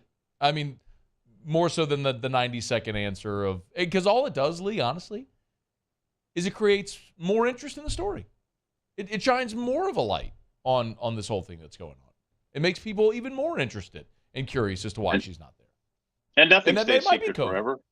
Whatever it is, somebody will find out. Somebody will write about it, tweet it, social it, tell everybody eventually. Eventually. And eventually I'll get home and have dinner. Yeah. Put Drew to bed. I know what you're doing here. I know what you're doing here. I might just take a deep breath, kick my feet up on the couch, crack open an ice cold beer. What is the malted liquor? What gets you drunker quicker? What comes in bottles or in cans? Beer. Can't get enough of it. Beer. How we really love it. Beer. Makes me think I'm a man. Beer. I could kiss and hug it, but I'd rather chuck it. Beer. Got my belly out to here. Beer. I could not refuse it. I could really use a beer. Beer. Take it away. Well, our guy Cord from Mockler dropped off an incredible collection of some beers earlier today. However, these are not beers that I have drank yet because they just got here a few hours ago. And, I'm not a big daytime drinker. Okay. And I already had my beer picked out. But he brought so many awesome looking beers that now I have to come back on a lot of Tuesdays. I just can't give this gig up now, Matt. I'm an indentured beer servant. Okay. The beer that I do have is, and it just feels right because it's Thanksgiving week. The Shiner Holiday Cheer. It's really good. I just really enjoyed it. The way they say it, our favorite Texas holiday tradition is back for another year. Be sure to share the gift of beer brewed with local peaches and pecans with friends, family, and yourself too. Pick up a pack before the elves drink it all. 5.4% alcohol and just a really, really nice beer. Perfect for the aforementioned Thanksgiving dinner and food. And just at the mention of beer, my dog just started sprinting around the house, Matt. I don't know what's up with that, but time to give them a Shiner Holiday Cheer too. No, seriously, pick it up. Peter's coming really after you, nice. So am I getting it in there? There you go. Shiner Holiday Cheer. Love it. Well done. Well done. Yeah.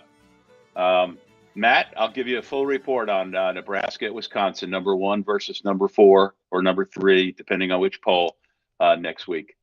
Waiting with bated breath. Thank you, Lee. Bye, guys. That is Lee Feinswog. This is after further review. Should the Saints make a move on Pete Carmichael now? I'll give you my thoughts next at AFR. AFR. Okay, y'all. Christmas trees have arrived at Clegg's Nursery. If you are ready to go pick out that Christmas tree, they got them at Clegg's Nursery. Get by any of the 4 locations: Siegen Air Airline, LA 16 in Denham, Mid-City on Donmore, and the Garden Center on Greenwell Springs. Most importantly, this Sunday, November the 26th, is the Poinsettia Open House. This Sunday, 10:30 to 1:30. It's at the Greenwell Springs location. Again, you can take pictures with Santa from 10:30 to 1:30. The event is from 10 to 2. 10 to 2. There's no photographer on site, by the way, so bring your own camera, but it's all free. You can write a letter to Santa. He'll mail it directly to the North Pole. There'll be more than 20 poinsettia varieties on display, more than 10,000 poinsettias in their greenhouses. It is really spectacular to see. As great as the picture is, it rarely even does it justice. The Poinsettia Open House this Sunday at Clegg's Nursery.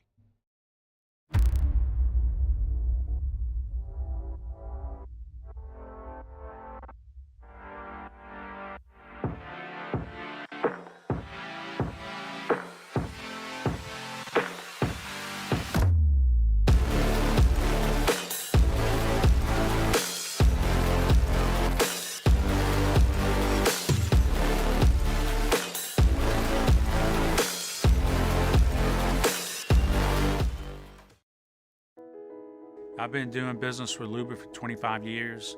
They're dependable, trustworthy. It's just the attention to detail with our clients. Our folks have years and years of experience. They're highly trained professionals. But many companies have that asset. What I'd like to think makes Luba a bit different is that we use those talents in a way that truly is dedicated to serving the needs of the folks who depend on us.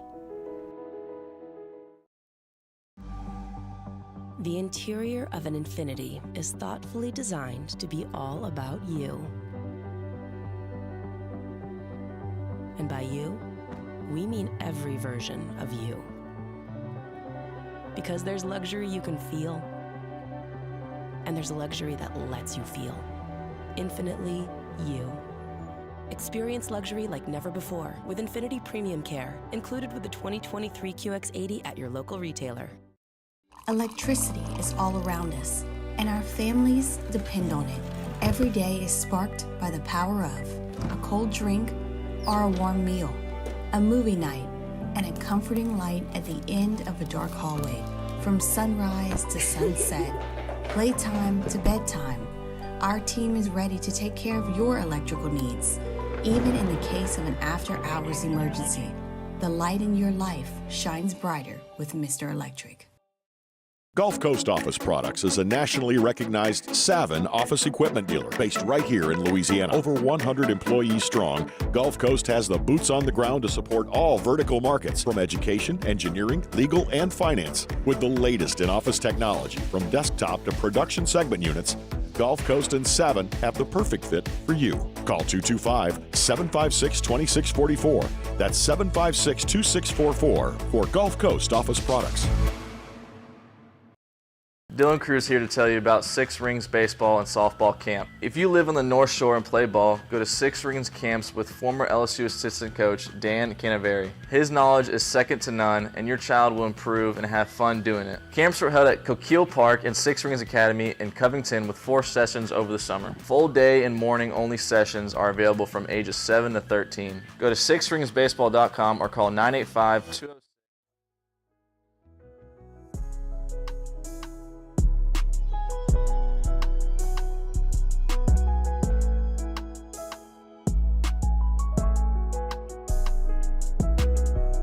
After further review, powered by Sunshine, your hometown John Deere dealer in Louisiana. All right, Saints have made it official. Michael Thomas headed to IR, and they have brought Marquez Callaway back, signing him to the practice squad. So all of the roster moves have now officially been announced. And it's good to see Marquez Callaway back with the New Orleans Saints, 6'2 receiver, undrafted free agent in the COVID year out of Tennessee. Played in 42 regular season games with the Saints with 17 starts, 83 career catches for over 1,000 yards. So, Callaway has history here with the organization and should assimilate very quickly. While Michael Thomas obviously heads to IR, meaning he's out for at least the next 4 games. So presumably, if everything goes well with that knee, Michael Thomas could return for the final 3 games of the regular season. Again, that's presuming he's good after missing those the 4 weeks on IR. So disappointing for Michael Thomas, but an opportunity here. Really, the opportunity is for A.T. Perry. Because Perry, who had his first reception, first touchdown against Minnesota after the injury to Michael Thomas, it's his opportunity to step up into that role and play a bigger part in this offense. So we'll see this weekend there in Atlanta. Okay, it's after further review. We're glad you're hanging out with us here. Last week, Sean McDermott, with the Buffalo offense scuffling, fired offensive coordinator Ken Dorsey. Of course, they promoted Joe Brady. Here's what McDermott said after he fired Ken Dorsey. Just felt like it was time for a change. We need to be a confident offensive football team and find consistent production, and that's really what it came down to. Okay. It was time for change, needed to be a more consistent, productive football team. And then Buffalo went out and scored 30 points this week. They did force 4 turnovers against in the game and certainly put their offense in an advantageous situation against the Jets. But nonetheless, today, the Pittsburgh Steelers fired Matt Canada. Mike Tomlin did have his media availability today, and here's what he said about the decision. This decision was not taken lightly. I got a lot of respect for Matt personally and professionally. It was not easy, but I thought it was necessary. This is a result-oriented business, and to be short, the improvements were not rapid enough or consistent enough for us to proceed. He's not wrong. You're talking about an offense in Pittsburgh that has been really bad this year. The Pittsburgh Steelers lost Sunday 13-10 to the Cleveland Browns, where they were outgained for the 10th time this season. Pittsburgh is 6-4, but has a negative point differential, meaning if you look at the total points they've scored, their total points their opponents have scored, they're at a minus 29. They're a winning record, and they're minus 29, and they've been outgained in every game this season. So it's stunning how bad they've been. Of course, Matt Canada was here at LSU in 2017 and at Orgeron's first season, so there's familiarity there. But I think there's a very obvious question to be asked here from the Saints' perspective, which is you're getting to that point in the season where teams are making decisions about staff. And a lot of those decisions are based on where you are as an organization. For example, Buffalo came into this season, as we all know, with very lofty expectations. Buffalo came into this season thinking they were going to win their division and be a Super Bowl contender. Well, Buffalo's 6-5 right now. They're a game and a half behind Miami. Miami 7-3, Buffalo 6-5. So you look at it right now, and you realize, again, they were 5-5 when they made the decision to fire Ken Dorsey. Are you actually going to do something to shake things up to try to make a push with this talented roster? They did. They won. We'll see if it works. Pittsburgh is a team that has a winning record at 6-4. They, too, are a game and a half. Baltimore is at 8-3. Cleveland's at 7-3. And Pittsburgh at 6-4. A game and a half behind the division leader, and has to make a decision. Are we actually going to – at 6-4, you got a winning record, you get in the playoffs, but can you do something to shake things up and make that push? So it's sort of a desperation move to say, look, if we're going to be a contender, we got to make this move. It's interesting for New Orleans because the Saints are there at 5-5. So record-wise, on par with the two teams that have already fired their OC and made that move, but the Saints are in a bad division. So it's one of those things that we always talk about where winning masks deficiencies. Well, if you're the Saints, you're 5-5, you're leading your division. So you say, look, you're on pace to make the playoffs, but are you really a contender? Are you really competitive? And the answer is quite frankly, no. So I look at the Saints in a similar vein that I say, it's true that you're not in the same position as Buffalo or Pittsburgh because you're in first place and they're not. But you have the oldest roster in the NFL. And you know that every year that goes by that you don't win, that window closes even more. In my opinion, the window's already shut, but that's another story. Just for the sake of the conversation, we'll keep moving forward because this is the approach the Saints are taking. They are in perpetual win-now mode.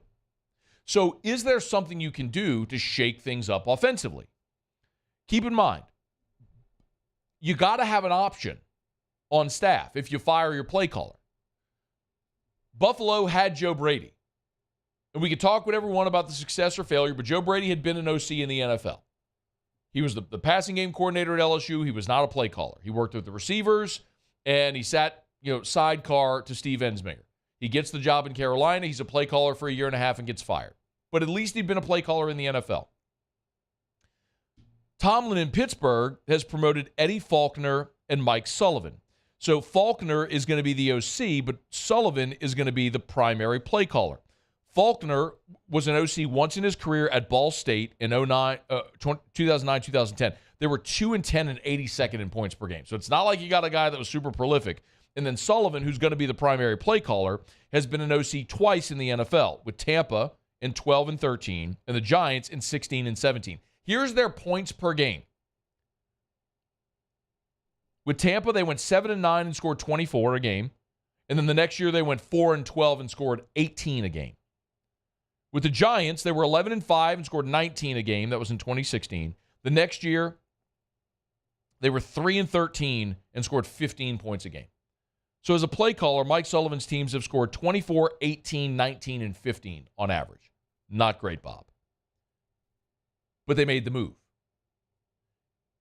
I don't think sometimes you make a move just to do something different. You have to feel like you have a better option, or your current scenario is just a dead end. So I look at New Orleans with Pete Carmichael and I say, okay, your offense is stagnant and bad. We've all seen the metrics. You can look at the sort of the macro picture of the New Orleans Saints and where you are offensively. We can look at the Saints, who are 18th in the NFL with 21 points per game. So you're in the bottom half of the league, kind of in the middle, but you're in the bottom half of the league in scoring. It shouldn't be the case. Not when you invested what you did in Derek Carr, and you've got Chris Olave. Thomas is injured now, but Rashid Shaheed, Alvin Kamara, you paid Jamal Williams, you drafted Kendre Miller. Theoretically, you've got enough weapons to where you shouldn't be this bad offensively. And it's 2 years in a row now with Pete Carmichael calling plays. Like, you have a large enough sample to know he's not the guy that's going to get this offense off the ground. The problem with New Orleans is you don't have the proven play caller. You don't have the obvious choice like they had in Buffalo and in Pittsburgh. But Ronald Curry is sitting right there. And Ronald Curry did call plays in the preseason. If you remember, they allowed some assistants to call plays in the preseason to get that experience. And the point that I'll make and have made many times is everybody's got to get their first time sometime. Like, it's everyone's first time to call plays at some point. And would you love to hire someone at the NFL level who's got experience? Of course. But this is actually a really good opportunity as well for a trial for the remainder of the season with a guy like Ronald Curry. I mean, Sean McVay had to get his first opportunity somewhere. Mike McDaniel had to get his first opportunity to call plays somewhere. Kellen Moore had to get his first opportunity to call plays. It's a very young dude, got it in Dallas. Joe Brady had to get his first opportunity to call plays. First opportunity calling plays was in the NFL. So I kind of look at the Saints and I go, you're in first place, but you're not maximizing your roster. You have a large enough sample size with Pete Carmichael. No, you ain't going anywhere with him, and he's not getting the offense off the ground. Could a new voice be better? Maybe, but you won't know until you try. And you can tell this is a very similar approach that I have when I talk about quarterbacks. Like, I didn't like signing Derek Carr. I wanted them to draft a quarterback. And was there a possibility that the quarterback you drafted would bust? Absolutely. But there's also the possibility you could boom. You don't have that with Derek Carr. And you know you don't have that with Pete Carmichael calling plays. You might have it with Ronald Curry, which is why the same reason Buffalo needed to inject life into their offense and Pittsburgh needed to inject life in their offense. The Saints need to do it as well. You got 7 games to go. You're in first place. You actually want to make a run. If you do, you have to change things up.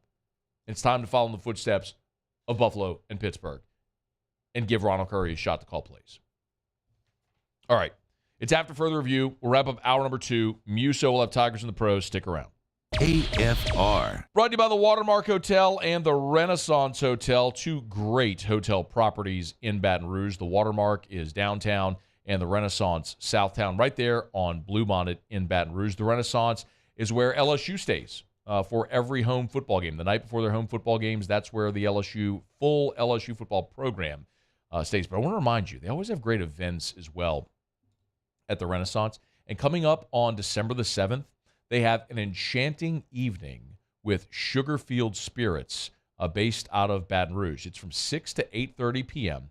It's something they're calling Evenings at the Renaissance, and it's a really cool series of events they're doing to allow you to try different spirits and different foods and come have a night out. So, December the 7th, 6 to 8:30, the next Evenings at the Renaissance is going down with Sugarfield Spirits. Learn more by visiting the Renaissance Hotel or any of their social media. It's the Renaissance Hotel.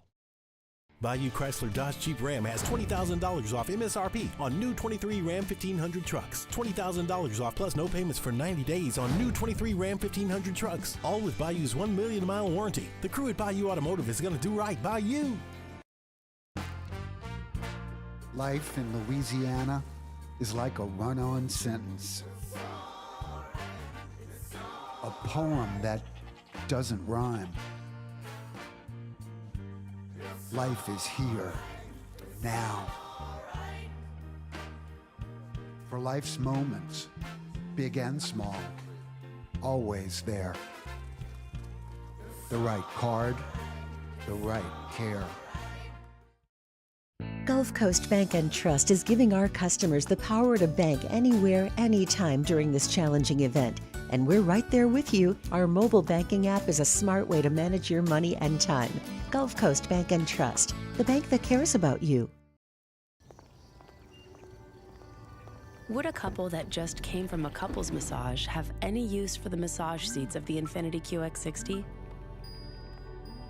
Yes, it appears they would. With driver and passenger massage seats, mute all your notifications and feel infinitely you.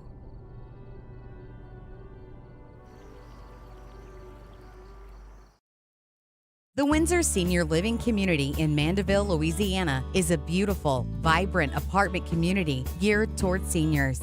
They are nestled right in the heart of Mandeville, where seniors live a more carefree lifestyle in spacious apartments with the peace of mind that comes from having a little extra help. Call the Windsor at 985-624-8040 to schedule a lunch and tour.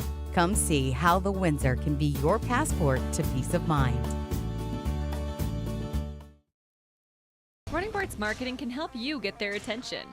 Imagine your brand's message on a giant LED billboard truck that can't be skipped and is nearly impossible to ignore. Running Boards Marketing is the leader in effective and affordable advertising on digital mobile billboards, which are 2 times more effective than traditional billboards. With a 97% recall rate, you'll leave a lasting impression with your customers.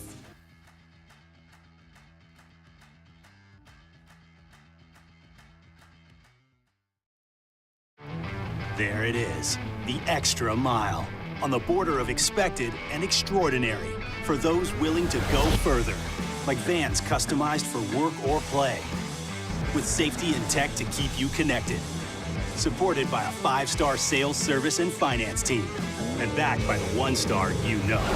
So go the extra mile. It's never crowded.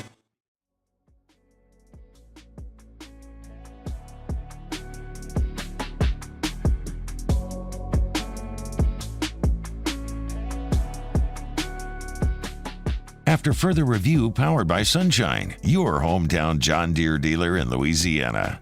Wrapping up hour number 2, Musso as Tigers in the pros.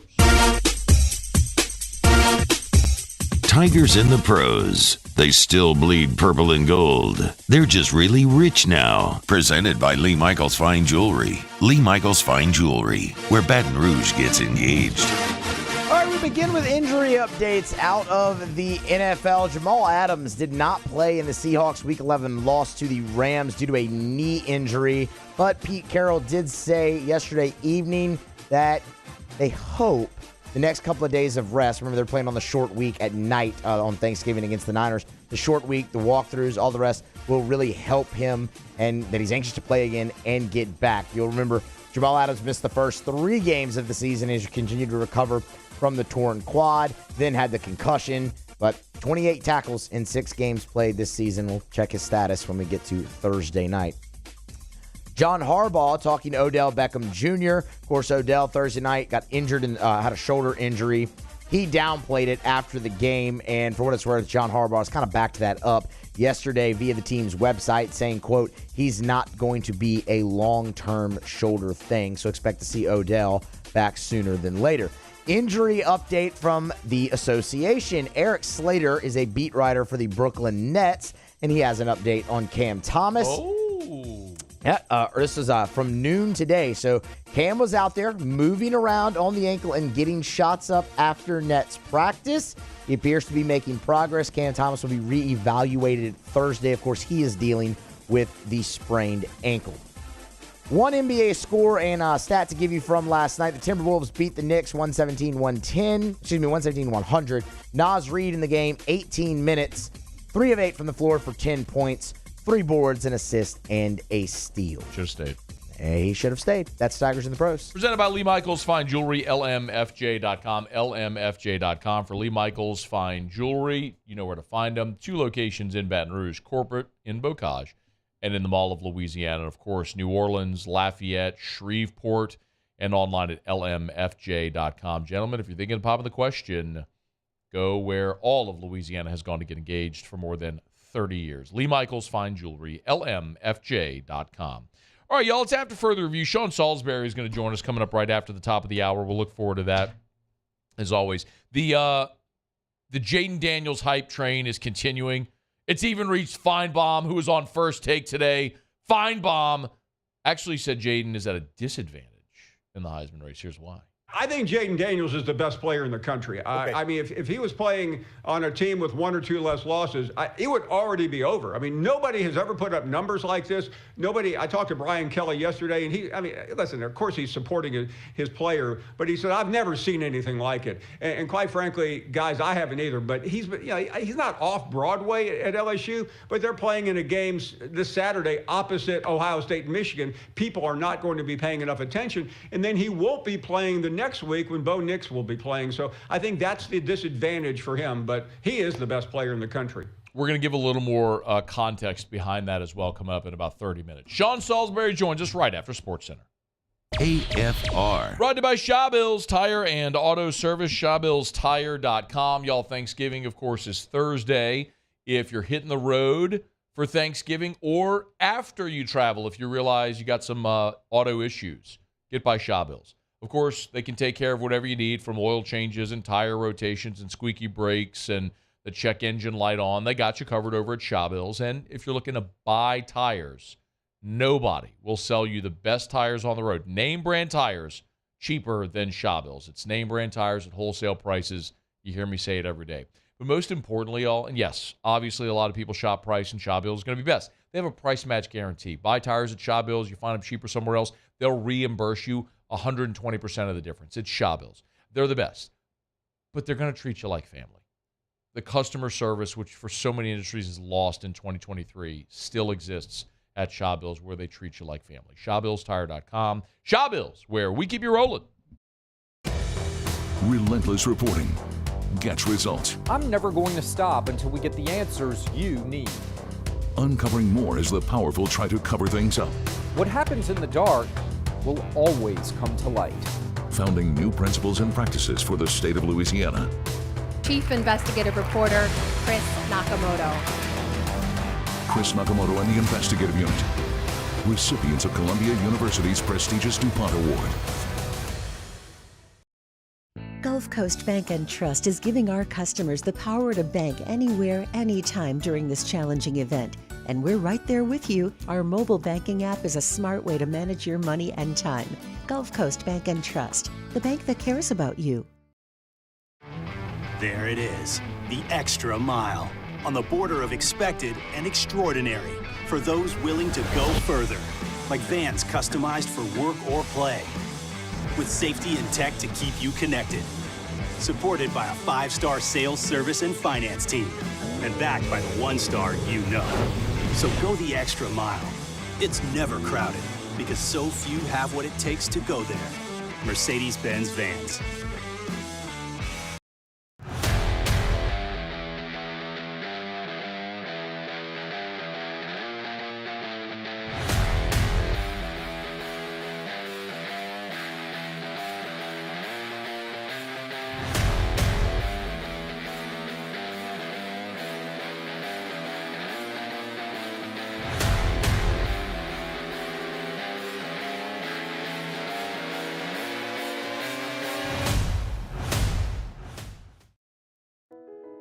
I've been doing business with Luba for 25 years.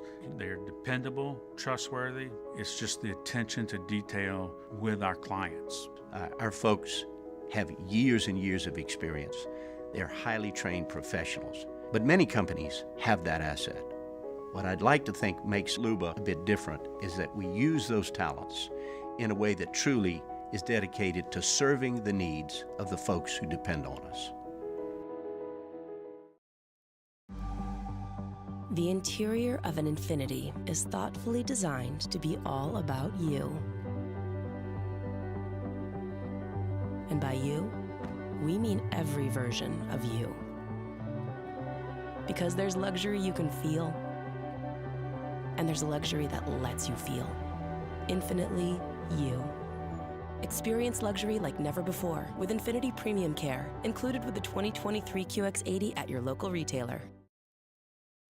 At Relief Windows, we're more than windows. We're windows, doors, hardy plank, and vinyl siding. But our number one product is always customer satisfaction. Visit us online at reliefwindows.com.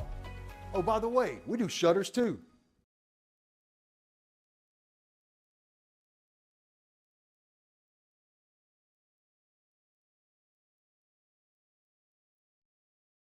This is SportsCenter.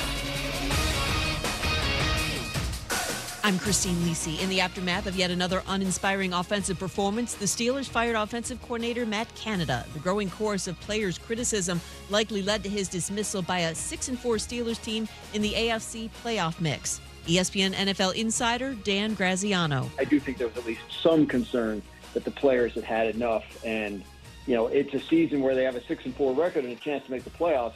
You don't want, the locker room to fall apart, obviously, when that's still the case.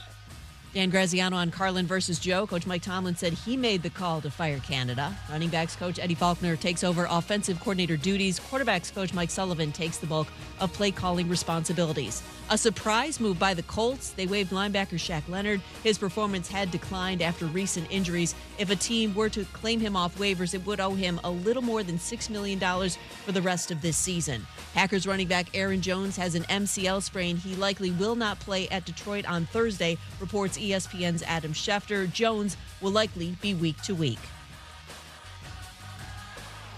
ESPN Radio is presented by Progressive Insurance. Progressive makes bundling easy and affordable. Get a multi-policy discount by combining your motorcycle, RV, boat, ATV, and more. All your protection in one place. Bundle and save at Progressive.com. Matt Moscona. I'm very important. After further review. Say it one more time. After further review with Matt Moscona. And here we go. Live from the Mercedes-Benz of Baton Rouge Studios. That's right.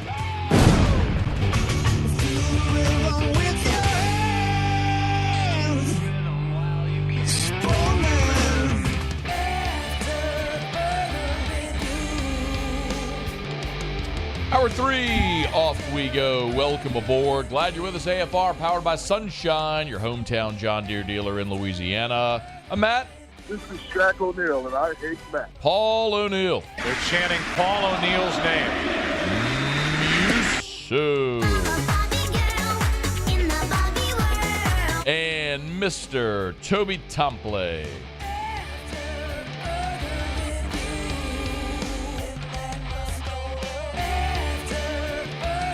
All right, we're here. Glad you are as well. 5 o'clock quitting time. Glad you're driving home with us. Get to do it every Tuesday. Visit with Sean Salisbury. Talk all things football. Sean, we appreciate you, man. How are you? I'm doing great, man. Good to be with you, buddy. It's always our pleasure. Hey, I want to get a thought on what. Just before you came on, we were talking a bit about the OC situation with Ken Dorsey being fired and then Matt Canada being fired today. A lot of people are looking at New Orleans and saying, hey, should the Saints make a change with Pete Carmichael? I guess maybe one of the big differences, Sean, is there isn't an obvious choice. Ronald Curry would probably be that guy that would step up and be a first-time play caller if the Saints made that move. What's your thought on that, just as a general practice, making a move like that at this point in the season? To me, unless it's heinous, now I think the Ken Dorsey thing might have been a little premature. Unless what we don't know, Matty, is what goes on behind the scenes in those staff meetings about philosophy, right? Philosophy and what's going on. And I know they're in year 2. No Brian Dable. Hell, they're having their struggles. Yeah. The Giants as well, but it just hasn't looked the same in Buffalo. But I would have probably thought that Buffalo would have finished out the season and finished with Ken Dorsey. If it didn't work out, then you make the change. I usually don't subscribe to interim stuff because I think it's difficult, especially at head coach. But with coordinator, if it's going in a different direction, like for me, the opposite. Buffalo was still explosive at times. I mean, the quarterback had thrown some picks, but they could still score from anywhere on the field, even though it's been a little tumultuous with Diggs and that whole group. In Pittsburgh, it had to be done. This is one of those where your offense, I mean, how Tomlin had them at 6-3 until last week, they're 6-4. They just have zero game offensively. And if that's that they don't have buy-in from the offense, that Matt Canada's in over his head as a play caller, but still knows position coach. Mike Tomlin had to do it. Hell, you don't even check with the front office. You just give it's Mike gave him every ounce when people wanted him out going into the season, and he stuck with him and stuck with him and stuck with him, and there was no improvement. And they didn't get better anywhere. Matter of fact, they regressed. So that had to happen. So I get that part. Now you got these last few weeks. Maybe the guy, the offense picks it up because they're in a playoff position. And now listen, if you're 1-9, I understand why you'd move on now. And it's the tweener that I'm concerned about. But in both Buffalo and Pittsburgh, they're in playoff contention. Ken Dorsey probably could have finished, and who knows if the quarterbacks in these places go in and say this isn't working. But in Pittsburgh, Mike Tomlin had to make the move. They got a playoff defense, and their offense is just not good. And so we'll see if there's a little momentum, if there's buy-in. And a lot of times you see what happens is guys get a new energy, and a guy doesn't have to do much, just a new energy in the execution. It usually comes down to players, but if a guy just doesn't quite get it, you have to move on. As far as Pete goes, I don't think this offense is where Pittsburgh's is. I've still seen flashes where it's like, okay, they get it. I think that Pete has earned the right to finish this season. I don't think it's now. If all of a sudden they go to hell in a handbasket, but they're in it with a chance to win the division. Now, if you think it's going to make you 35 to 40% better by making a change, do it. I think Dennis and Pete should finish out the year. You're not out of it. You got a chance to win the division and be the playoff team from that division. I think it's a little premature there. You're going to have to do a lot of evaluation. Pittsburgh, it had to happen. Ken Dorsey and Buffalo, tweener. I don't think it's right now. I don't think that's the number one problem in New Orleans. I think there's some other issues, and I don't think that Pete Carmichael, let's deal with that when the season's over, and then you can interview Ron or somebody else and go from there. So the other big question here is with Derek Carr and concussion protocol, which Dennis Allen said on Monday he's still in that concussion protocol. We'll find out for sure on Wednesday when the injury report comes out, but you start the week presuming that the Jameis would be the guy. How much does that affect your preparation when you're going to Atlanta this week and not knowing if Carr is going to be available to you? Well, I think you have to. I mean, they're not going to do a whole lot different. I wouldn't think, Matty. It's the difference in Joe Flacco and Lamar Jackson, right? Remember when he's? I mean, you're talking about two different, completely different systems of how you attack it. At least when Lamar was a rookie and Joe was there. In this case, I mean, neither one of them are going to kill you with their legs. Both of them throw the football. I don't think there's a whole lot of change, to be honest with you. So if you're the defense in Atlanta, you prepare for both guys that want to push the ball down the field and be aggressive and go about it, how you stop them. And then you just adjust, whether it's in-game or once you find out the final injury report and how you do it. If you're New Orleans offense, I think it's business as usual. You may accentuate maybe a little bit of something that Jameis does better than Carr and vice versa. But this isn't a wholesale offense change at quarterback depending. So if I'm the Saints, I also go to a point where if you're still questioning it as we go through to Friday, I think you have to start to back up. And unless he's completely cleared, because I usually, unless the quarterback's a star, like you're waiting all week long for Joe Burrow and he's ready to go the Saturday morning to get ready for a Sunday game, I'm one of those guys. I'm a big the ups and downs of the offense. I'm big. If you practice, you play. That's me. If you're taking all the reps, I at least got to start you. Now I know not everybody does that. I'm not big on calling plays I haven't practiced, and unless my quarterback is a star or my running back needs rest, I like to play the guy who's got the work during the practice week, and then the other guy. If you're a starter, you should be able to come in at a moment's notice and take care of your business because you've been in that game plan and those reps all year long. So, and I don't think there's a major gap between the two. Both of them need to protect it. One's a little more accurate than the other. One's a chance taker, but a spectacular arm in Jameis. So I don't think there's a whole lot of difference. And if I'm Jameis, I'm preparing like I'm the starter, and I don't think this is an offense that needs to make a whole lot of changes as far as game plan changes going into this game. Sean Salisbury's with us. I also want to ask about the Michael Thomas injury. It happened in Minnesota. Derek Carr kind of missed him on a high throw, and he took a shot and his knee buckled. And today Michael Thomas went to IR. How much does that change what the Saints want to do when presuming, Sean, they'll replace Michael Thomas with A.T. Perry, the rookie out of Wake Forest? Well, now, who knows? I mean, the rookie, if he steps in and does what Tank Dell's doing here in Houston, then you got yourself a baller, right? Right. But it's just like anything, Matty. Let's put it in the secondary, for instance. If you're playing, nickel and dime on a team that spreads it out and likes to throw a lot, and you lose a corner that's a slot corner, an outside guy, you've just diminished the depth of your team. And so the fourth guy is now the third guy, and the fifth guy who may not get action as a special teams guy is now your fourth guy. It's the same thing here. Now, why, as a rookie, you're watching and trying to get reps, and I just think the command of what you're trying to get done is a little different. And well, the physical part, we know how good Michael Thomas is. The hardest thing for the young player is you can see it all you want on tape and you can see it all you want in practice, but when you're out there and the red light goes on and it's real stuff flying, it's different. Doesn't mean he can't play. So you're losing a major weapon. You're losing a guy who is a veteran who you usually know that he's going to get to the spot he needs to get to and finish. It is, but you also sometimes discover a hidden gem or a gem that you say, okay, now's your chance to shine. And I know it's so cliche to say next man up, because if the next man up was better than the guy that got hurt, he'd be playing. So it's the whole thing I worry about more if I was a quarterback would be, are you mentally ready for bad play to overcome it? Can you handle blitz pickup? Can you handle 4 week? Are you adept at doing all that? Not that you're not smart. Have you got enough reps and have you done the lonely work that it takes when you're not playing? Because I have heard stories, and a good buddy of mine, Matty, real quick, was in a league. He was drafted high, second round, wasn't preparing because he had two guys in front of him. He said, there's no way they're going to get hurt. Both of them got hurt. And he said, Sean, I was not ready. I had no clue. I didn't do practice at all. And then the next week I'm starting. And he's like, it wasn't the physical side. It was the mental side of he didn't take the responsibility of preparing because he didn't think he'd play. Yeah. And before you know it, first month he's playing. So as a receiver, I would hope you've been watching and picking their brain and talking, getting more reps. So you lose. Listen, when you lose that guy, just diminish. Now the guy who doesn't play is playing, and then his backup's got to come in and play. And that means other guys are going to have to shoulder more responsibility. One thing I do know is the rookie will get the single.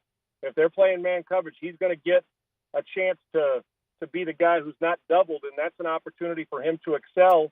And now it's up to him. But it's all about the mental side for me, because he wouldn't be in a league if he couldn't play. So Are you prepared for all the things that defenses can bring on blitz adjustments and hot reads and getting to the right spot, which is underrated when it comes to a receiver?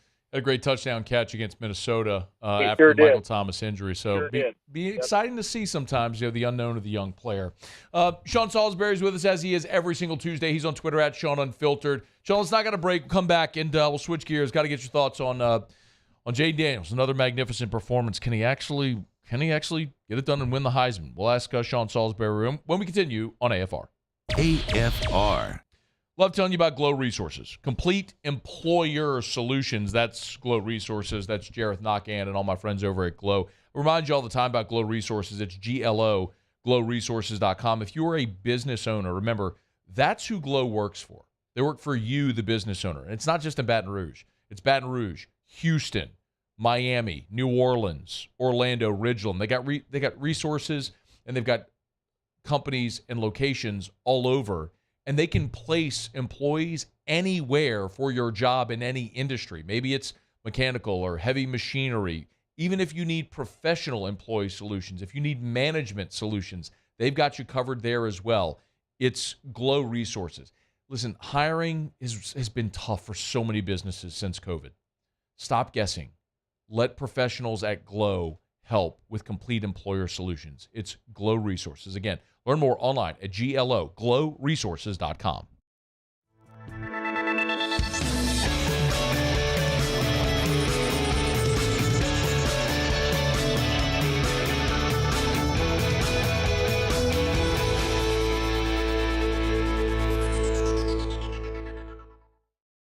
Follow Follow us on Twitter at 1045ESPN to cast your vote in the Citizens Bank and Trust Poll of the Day. Vote daily inside Off the Bench, live at lunch on Palmer. And after further review, Citizens Bank and Trust brings you the Poll of the Day via Twitter at 1045ESPN. It was a humid day, barefoot children play, looking for that summer shade. Time just slips away. Oh, Louisiana, some kind of hold on me. Like cypress stumps, your roots are planted deep inside of me. Electricity is all around us, and our families depend on it. Every day is sparked by the power of a cold drink or a warm meal, a movie night, and a comforting light at the end of a dark hallway. From sunrise to sunset, playtime to bedtime, our team is ready to take care of your electrical needs. Even in the case of an after-hours emergency, the light in your life shines brighter with Mr. Electric. Gulf Coast Office Products is a nationally recognized Savin office equipment dealer based right here in Louisiana. Over 100 employees strong, Gulf Coast has the boots on the ground to support all vertical markets, from education, engineering, legal, and finance. With the latest in office technology, from desktop to production segment units, Gulf Coast and Savin have the perfect fit for you. Call 225-756-2644. That's 756-2644 for Gulf Coast Office Products. Dylan Cruz here to tell you about Six Rings Baseball and Softball Camp. If you live on the North Shore and play ball, go to Six Rings Camps with former LSU assistant coach Dan Canaveri. His knowledge is second to none, and your child will improve and have fun doing it. Camps were held at Coquille Park and Six Rings Academy in Covington with 4 sessions over the summer. Full day and morning only sessions are available from ages 7 to 13. Go to sixringsbaseball.com or call 985-206-9096. Learn the game to love the game. Would a couple that just came from a couples massage have any use for the massage seats of the Infiniti QX60? Yes, it appears they would. With driver and passenger massage seats, mute all your notifications and feel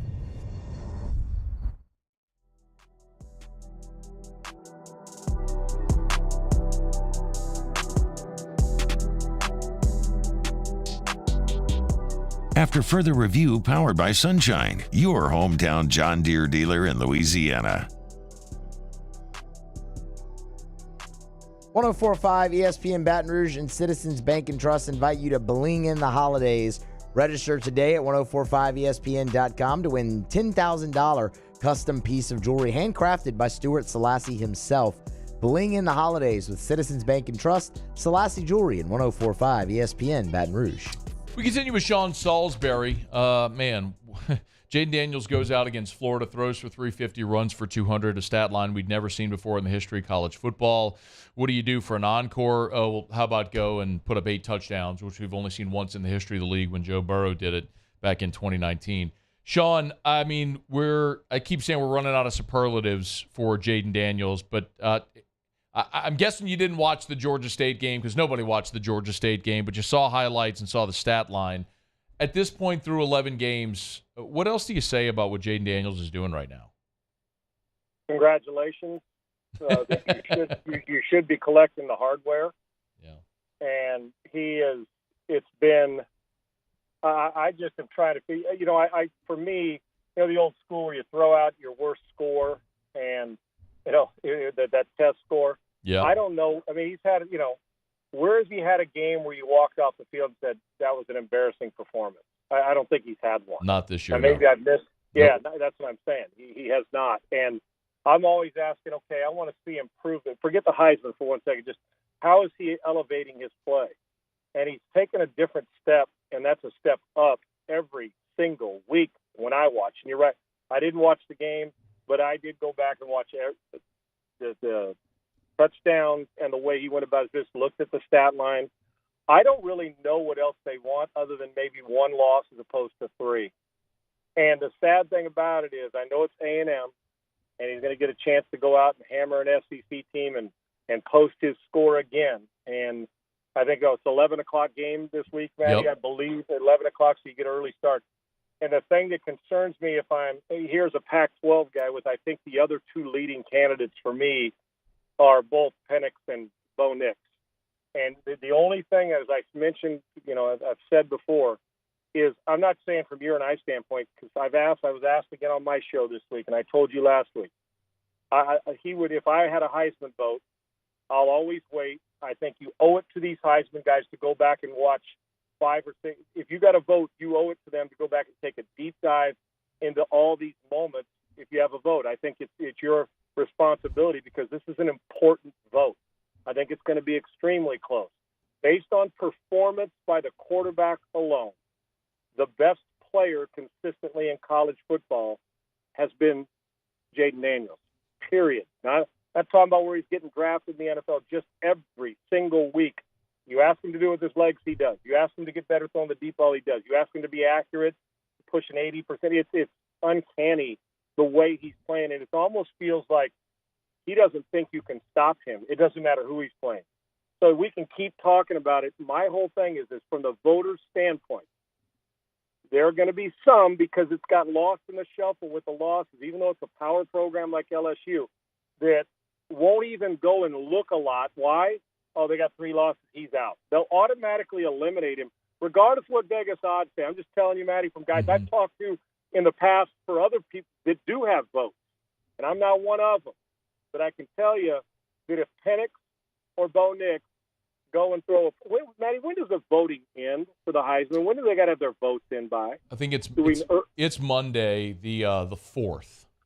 Right. Okay. So it's the Monday. Like I thought it was Monday or Tuesday before the ceremony, which is that following Saturday, correct? Or is it 2 weeks after that? It's the following Saturday. So the voting ends on the 4th, and the ceremony is Saturday the 9th. There you go. Okay. So for me, if let's say Penix and Bo Nix, and both of them are huge games, because both need to win. Oregon loses, they're out against Oregon State. They don't got a shot at the 4. And if Washington loses, and then they realize that if you're not Oregon and you beat Washington or whoever in the Pac-12 championship, you're still in it. If Washington loses to Washington State, I think that they probably eliminated themselves, depending on what goes on at Alabama and Georgia when they play that whole thing. But they still get signature games, because everybody's going to, a lot of people are going to see them. If all of a sudden Penix or Nix go out and do what Jaden Daniels did last week, 30 of 5 of 40, or go 30 of 40 for 400, and they win, the last moment they're going to recognize, and what they're going to say is they were in the run, they're a team in the Final Four. It's going to help them, which unfair to Jaden Daniels because the defense and what's happened this year and in the conference they're playing in.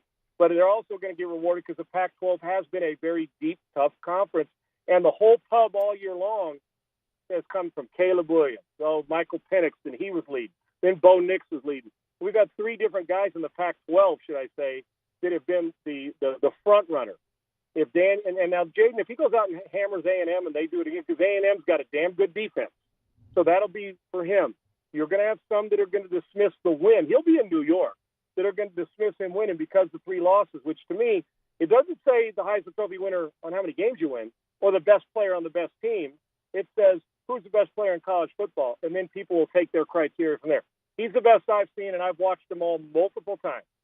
But when the voters come down to it, Matty, some are going to resist voting for him because it says 3 losses, not in the hunt for that big-time bowl game, that big-time Heisman moment that we may see from Marvin Harrison Jr. against Michigan this weekend. If I'm Jake, go post your score again and then let it ride. I think he's got a hope that Nix and Penix kind of, a 220-yard game where it's 62%. It's close, a little bit ugly, and then he gets it. But if I was voting, unless somebody blows me out of the water, the leading candidate today for me should be Jaden Daniels. I think he's been college football's most consistent, dominant player this year.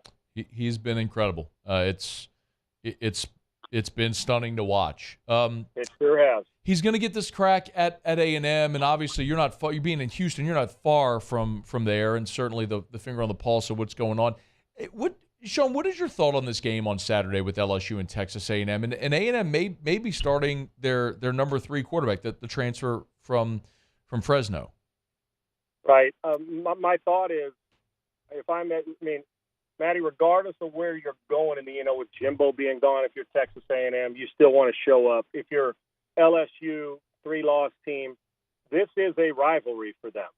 You're going to get. I know Ohio State, Michigan play at the same time, but if it was me and going about it as a player or Brian Kelly, I'm treating this as if it's a January 1 bowl game. We're playing in a big bowl game. I would treat it like that because you want that. I know they'll have a bowl game, but you want that feeling of knowing you played against a good defense. And I would imagine most of the guys on the team, and especially on offense and even on defense, are saying, okay, what do we get to gather from this? Although it seems selfish to say, let's go win our guy the Heisman, but teammates want to do that. They do. They want to win. They're not going to sacrifice winning a game for a Heisman, but if I'm Brian Kelly, the guy's playing every snap. We'll put him in position to win. You want to win first because it's your team. But I'm treating it, if I'm the coach, I'm treating it like I want to win the game, and in the process of it, you're going to see Jade Daniels do everything at his finest.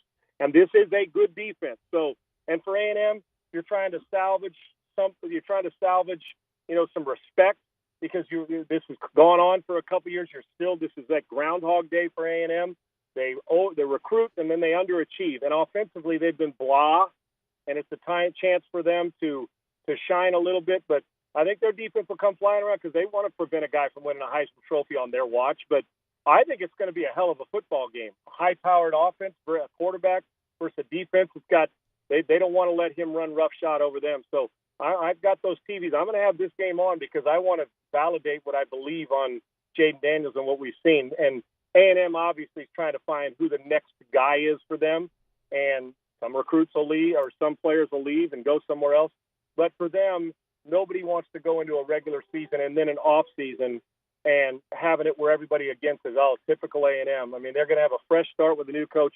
And what better way than to put the Heisman Trophy out of the race by preventing him from taking over. I fully expect Daniels to play well, but this is a good test because A&M's defense is good, and they're going to try to find something out about the quarterback. Listen, when Wigman comes back next year, he is the starting quarterback. So a chance for, if it is the third stringer transfer, to go, post your score and see what you got for him. But I would expect A&M on the offensive side of the ball to try to shine since it's been an up and down and really, quite frankly, the last couple of years of semi-pathetic offense throwing the football for the most part. Sean, I got 2 more things. Sean Salisbury is our guest on Twitter at Sean Unfiltered. Y'all give him a follow. There's been this question about the best defense that Jaden will have faced all year, and is it Florida State, is it Alabama, or will it be Texas A&M this weekend? Do you have a thought on which of those 3 would present the biggest challenge and why? You know what? As far as I've watched A&M a lot because, like you said, the proximity, and we see Alabama all the time. I think for me, and slicing and Florida State, their offense and defense has been outstanding. What a bummer for them to lose their quarterback. Yeah, I think it's the timing of it as well. The question, to me, I lean towards Alabama just because I always think that they're deeper and more physical. But A&M has played flying around football.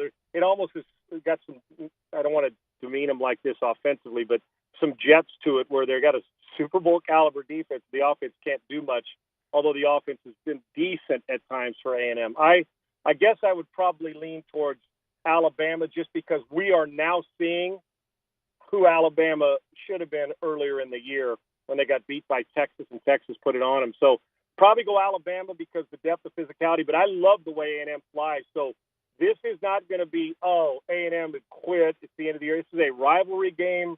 It's a big game. I think there's something to love about all of them. Florida State always has great team speed. I love the way the front 7 runs at A&M. And Alabama, you know how Nick is on the back end. He's a defensive back guy. But their front 7 is now flying around. So I'd probably go Alabama first. But there's not a huge gap between the 3 of them and when you got them. And I would expect him to see as tough a test as he's seen all year, which will make for even better. He should want that too. So should LSU because it's going to go a long way for him individually, but as a team pride, they run now. I'm telling you, and A&M is physical, a physical defense, and they will hit you. So this will be a test that's in the same category as 2 teams that still have Final Four aspirations. Yeah, Sean, A&M was a 4-win team a year ago when LSU went to College Yep. Station. They took LSU to the woodshed. I mean, that was Yes, great. they sure did. LSU will come ready to play. I don't know if they can muster up enough throwing the football, but you know how that goes, Matty. You get your first start at a new school. It's like, damn, you just let it rip, and all of a sudden good things happen. But they are capable because their defense can force turnovers, and they can get you a short field. So I'm not taking this for granted. If I'm LSU's defense, and LSU's defense has had plenty of trouble this year, so you have to look at it like that too, thinking, hell, it's their weakness offense against what is our weakness has been defensively overall versus their strength, hell of a defense, and the strength here, the best quarterback performance in America. I actually think it's a sneaky, really good game, regardless of my love for the rivalry. Sean, last thing for you. I know you've talked about it a ton there in Houston, but you have a lean on who A&M might or should hire? I think that the names that you're going to hear are going to be, Dan Lanning, even though I'm talking about guys that'll say, no, I'm not taking it. Lanning, right. He's the new, Matt Campbell, right? Everybody wants to hire him. I think I would try to interview Lance Leipold from Kansas, even though he says he's not interested. I think that you look at James Madison's got a good. Do you want to go with somebody smaller program? I think Tulane. Coach Fritz is a phenomenal coach. The question is that too big a jump for some? I'm not saying it is, not Dan Lanning, but if you go from Tulane to there, although they're phenomenal, if you go from Kansas, even though it's the Big 12, but I think it's not a matter of the jump, it's a matter of great leadership and the ability to get buy-in. Now, they're not playing well, but I would interview Deion Sanders because the one thing he does get, even though they don't have enough depth, Matty, we knew this was coming. Yeah. They're not deep enough. But he does get buy-in, and he will recruit. I would interview him. And you know what? And so those names, you're going to hear James Franklin's name come up. I guarantee you that. You'll hear those guys. I do love Lance. I do. I think he's a hell of a coach. I'm going to tell you, if it was me, and I know this is going to bother people, and I'm not saying I like him. He bugs me, as a matter of fact. I think he's arrogant as it gets. But I do know this as a college coach. He's one of the 3 best in the country, and he ain't even coaching now. Dabo's name's going to come up. I would have to, if you can sift through the crap that he's had in his past and the NFL stuff that might have bothered you, have to interview Urban Meyer. I would call him. You want to win, you want to recruit, and whether you like the way he does his business, I'm with you. But if you're talking about if you do your due diligence and you vet him and you say, as a college guy, I'm good, even though he's had some struggles there at Florida and Ohio State with, some of the stuff off the field, if you want to win and you want to turn it around and you want to get players, but you also want to develop them, there's no better free agent in the country that's not a coach than this guy. So depending on A&M, old school, are they willing to do that? But you know how it gets when you keep losing and you're not winning the way you want to. And it's going to cost you. And you just paid a guy a lot of money. But I'm going to tell you now, if Urban Meyer gets hired or they interview him and he takes that job, which I don't know if he will, there's going to be more than one that interview him, Texas A&M will be a formidable and competitive team when all is said and done. I didn't mean to keep you so long. No. I would interview Urban Meyer. I would interview Deion, and I would try to get to Kansas and Tulane and a bunch of guys that get buy-in on programs that you didn't think you'd get buy-in at. That's the most important for me. Lead the group of men. Wouldn't that be fascinating? They got the pocketbook. There is yes, they do, brother. No denying that. Hey, listen, one person's writing $75 million check for Jimbo, I'm sure, and one person can write Urban Meyer's check too. So that gas and oil money's big, brother. We'll see. He is on Twitter at Sean Unfiltered. Y'all give him a follow. He's the best. Sean, he's with us every Tuesday. We appreciate you, man. Thanks so much. Thank you. Hey, happy Thanksgiving, Matty. Thank you, brother. Happy Thanksgiving. You're the best. We appreciate Sean, as always, for being a part of the show on Tuesdays. It's after further review. Of course, we got Otter Locks coming up. You can place your bets at the DraftKings Sportsbook. Download the DraftKings Sportsbook app and use the promo code Baton Rouge. New customers, remember they're an official sports betting partner of the NBA. So download the DraftKings Sportsbook app. Make a $5 bet. Get $150 instantly in bonus bets. That's for betting just $5 on basketball, win or lose. New customers this week at the DraftKings Sportsbook. Download the DraftKings Sportsbook app. Use the promo code Baton Rouge. It's safe, it's secure, it's reliable with 24/7 support. Deposit, withdraw your cash whenever you want. I even use Venmo whenever I'm withdrawing or depositing cash at the DraftKings Sportsbook. It's so easy, all the different options that you have. Just download the DraftKings Sportsbook app. Use the promo code Baton Rouge. New customers make a $5 NBA bet. Get $150 in bonus bets instantly, win or lose. You got NFL this weekend, of course, with 3 NFL games on Thursday. You got Maction tonight. Get in on the Maction with the DraftKings Sportsbook and use the promo code Baton Rouge. 21 and older, physically present in Louisiana, select parishes only. Bonus bets expire 168 hours after issuance. Eligibility and deposit restrictions apply. Terms at sportsbook.draftkings.com/basketball terms. Licensing partner Golden Nugget Lake Charles. Gambling problem? Call 1-800-GAMBLER. 1-800-426-2537. Went a little long there with Sean, but it's okay. It's great stuff as always. We appreciate him. We'll get Otterlocks a little more than 10 minutes from right now. Let me break. When we come back, I want to elaborate a bit on something that we touched on at the end of last hour if you weren't here, which is the stage that Jaden Daniels is going to have on Saturday with Texas A&M coming in, the 11 a.m. kickoff opposite the Michigan-Ohio State game. We'll provide some context on that when we come back. So stay with us here. It's AFR. AFR.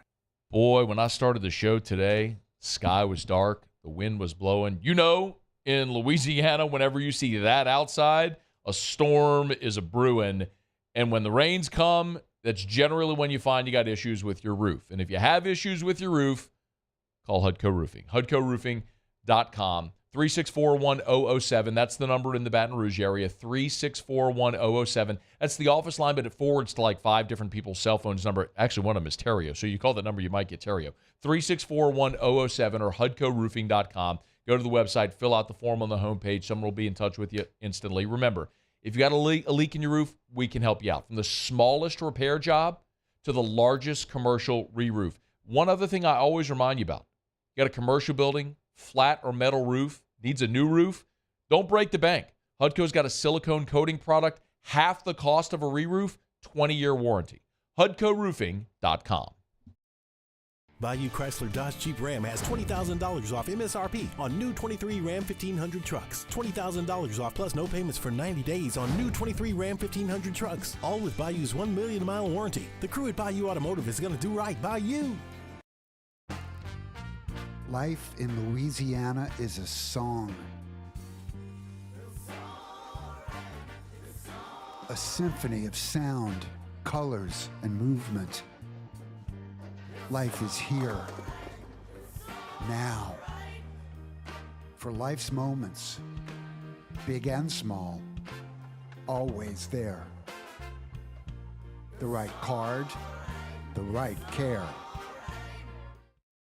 The importance of doing this Fortified program and offering it to people down here is, number one, the only real chance you're going to get to do this is when you put on a new roof or build new. And through companies like Hudco, who's kind of leading the way in this thing, it's going to offer the customers a huge advantage in the insurance market and the price of their insurance. You know, we're not looking to make a fortune off fortifying. We're trying to give you a better product than our competitor at the moment. I'm trying to do something that he can. I'm trying to give you something better. So a lot of these insurance shops, you're getting a re-roof, you're only paying your deductible. Let's sit down and talk about the Fortified and let's see what it does to your insurance premium. You're getting a steal. Yeah. You're getting a brand new roof and a Fortified certificate for your deductible, essentially. And I think we're rocking and rolling.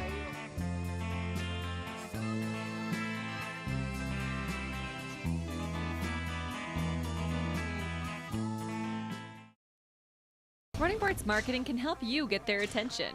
Imagine your brand's message on a giant LED billboard truck that can't be skipped and is nearly impossible to ignore. Running Boards Marketing is the leader in effective and affordable advertising on digital mobile billboards, which are 2 times more effective than traditional billboards. With a 97% recall rate, you'll leave a lasting impression with your customers.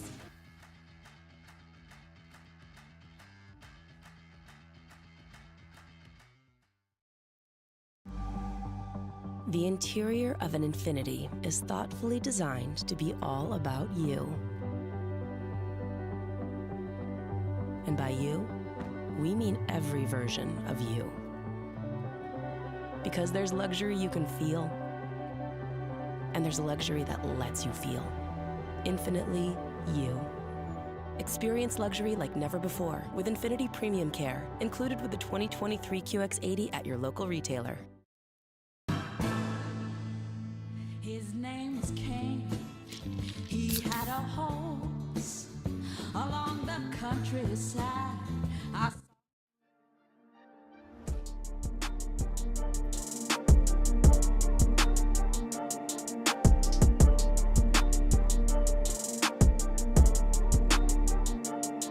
After further review, powered by Sunshine, your hometown John Deere dealer in Louisiana.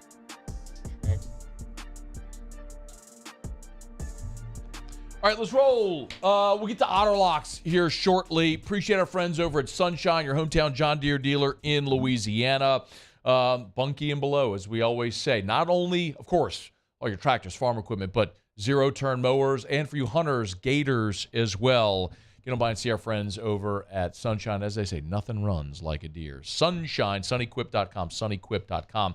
So we've had this conversation. Sean talked about it a bit ago, and we've talked about it ever since it was announced that LSU is going to play Texas A&M at 11 a.m. So what's the audience going to be like for an 11 a.m. game on ESPN with LSU and Texas A&M? So just for context, there's a website called Sports Media Watch, which every week puts out the TV ratings for that weekend's game. So week 12 in college football, the Georgia-Tennessee game was the most watched game with 5.73 million viewers. Makes sense, right? It's 2:30. It's the number one team in the country in Georgia against Tennessee, Rocky Top, Dolly Parton, all that stuff.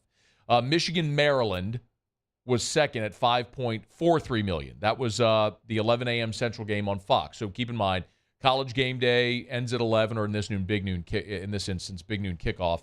And then everybody goes to watch their 11 a.m. games. Well, Michigan was obviously interesting because of the Jim Harbaugh story, right? So there's just been a lot of people watching that. Washington, Oregon State in primetime had 4.7 million. That was the ABC primetime game, followed by Louisville, Miami, which had 2.89 million. That ended up being a really good game that went down to the wire there with Louisville and with Louisville outlasting Miami. USC, UCLA. The afternoon game on ABC. Of course, you got the LA market, 2.6 million. All that to say, the time slot, by the way, that LSU is in this week is the 11 a.m. Central on ESPN. That was Oklahoma BYU this past weekend. That got 2.1 million viewers. So half the audience of the biggest, less than half of the audience of the biggest game of a week ago. But to get to where LSU was against Georgia Southern, keep in mind, that was ESPN2. Georgia State, excuse me. That was ESPN2 in primetime. You had a 7 o'clock kickoff in primetime. On ESPN2, it wasn't like it was SEC Network or ESPNU or ESPN News somewhere buried. This was 7 Central, primetime, ESPN2, and LSU and Georgia State had 741,000 viewers. Didn't even crack a million. So there's two ways to look at that. You can look at that and say, that's a real downer for Jaden Daniels, which it is, because ain't nobody watching. But it also illustrates the point that I made on Monday, which is nobody was watching, and Jaden Daniels still overtook Bo Nix in the Heisman odds. Nobody was watching, and Jaden Daniels still overtook Bo Nix in the Heisman odds on a day where Bo Nix threw for 400 yards and 6 touchdowns. So, yes, it sucks that Jaden's not going to have the giant, massive stage.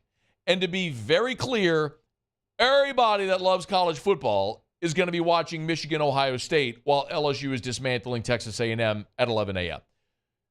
Even everybody that don't love college football is going to be watching Michigan, Ohio State at 11 a.m. on Fox and not LSU, Texas A&M. The only fan bases that are going to be watching LSU and Texas A&M are fans of LSU and Texas A&M. And even a lot of Tiger and Aggie fans are going to have a second screen with Ohio State and Michigan on, and rightfully so. So Jaden's not going to have an audience. That much is clear. But it shouldn't matter, because at this point, when Jaden Daniels is the Heisman frontrunner and everybody is interested in what Jaden Daniels is doing, people may have a second screen with LSU, Texas A&M just to watch Daniels, or they most assuredly will go back and check for highlights and stats to see what Jaden Daniels did in this game to see if he kept pace. So, yes, I would have loved to have seen Jaden Daniels get this game in primetime.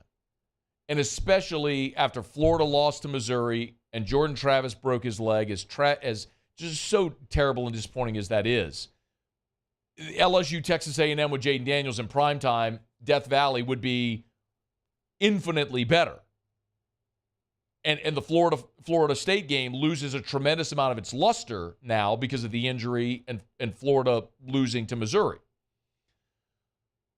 But I also continue to look and say, man, if Jaden Daniels can get attention while playing in 700,000 people watching on ESPN2 against Georgia State, people are going to find what he does against Texas A&M. So, yes, there could have been a bigger, better stage, but ultimately you're still hoping for the same thing.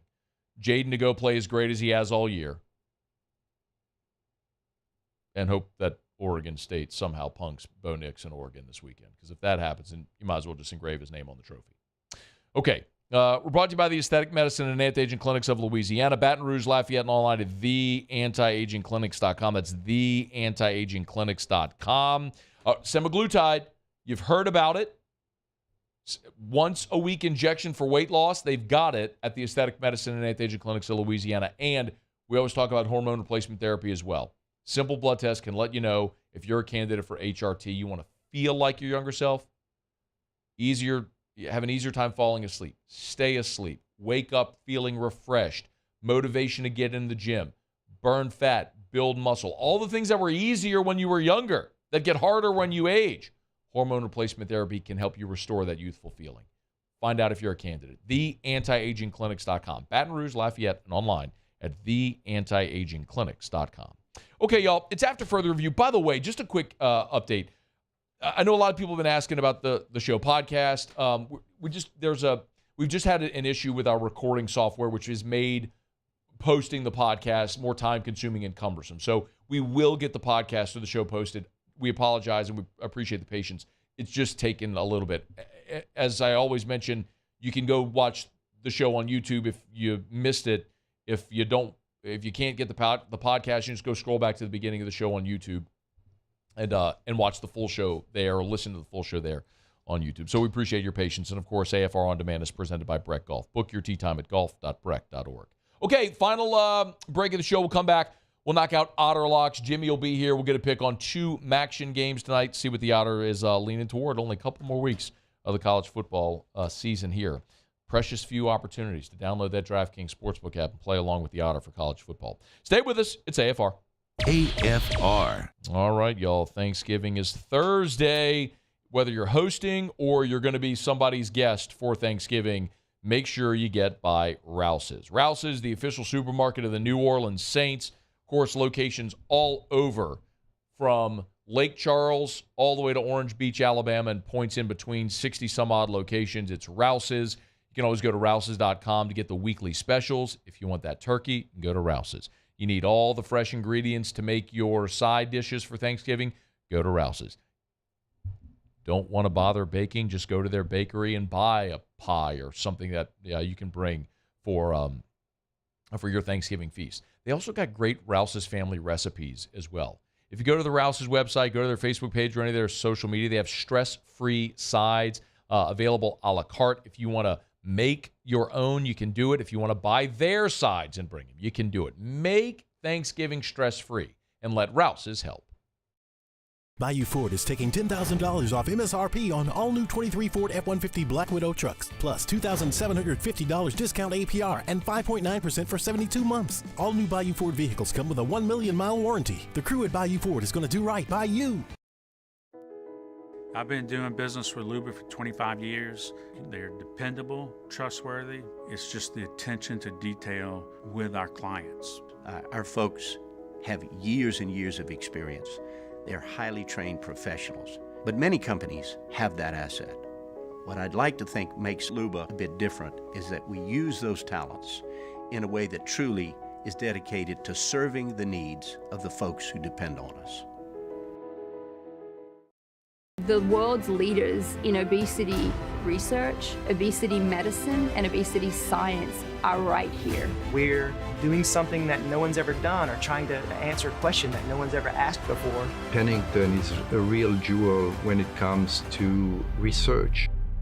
We are finding the solutions to the world's worst chronic disease, which is obesity.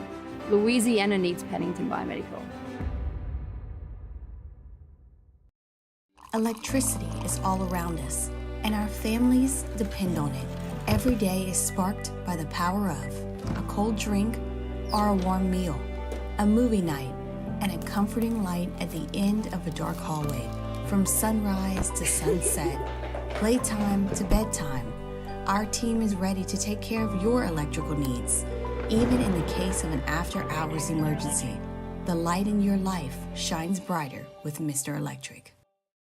Gulf Coast Office Products is a nationally recognized Savin office equipment dealer based right here in Louisiana. Over 100 employees strong, Gulf Coast has the boots on the ground to support all vertical markets from education, engineering, legal, and finance. With the latest in office technology, from desktop to production segment units, Gulf Coast and Savin have the perfect fit for you. Call 225-756-2644. That's 756-2644 for Gulf Coast Office Products.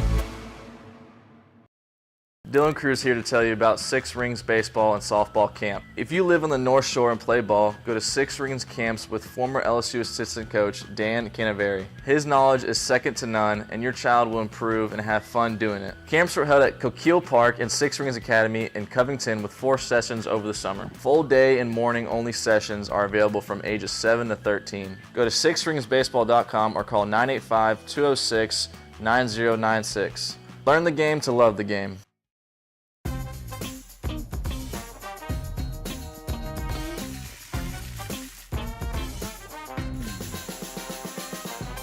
The best kept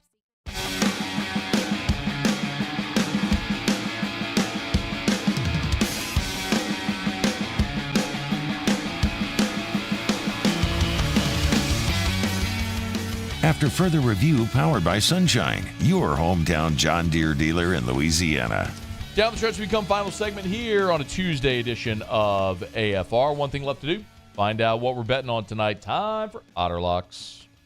Otter Locks, presented by Lofton Staffing Services. At Lofton, we put people to work. Call us today at 924-0200 or go to lofton.jobs. So we turn to the one and only, the incomparable, often incomprehensible, the Ott father himself, Jimmy Ott. Otter, how are you? Doing great. A little action, ready to roll. All right. No yellow teeth tonight. We'll wait until tomorrow.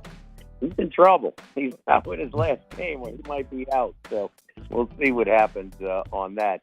First one that goes at 6 o'clock tonight, Bowling Green, Western Michigan. Give Bowling Green credit, man. Last 2 games, they rolled in one and then had a big lead over Toledo. Toledo, who is still undefeated in the MAC, the best team. They clinched their division. They'll play Miami, Ohio in the MAC championship game. But it was a big rivalry game within the state of Ohio, and that was a tough one, man. I think they left a little emotion on the field in that one. Now they follow it up with a nondescript trip to Western Michigan.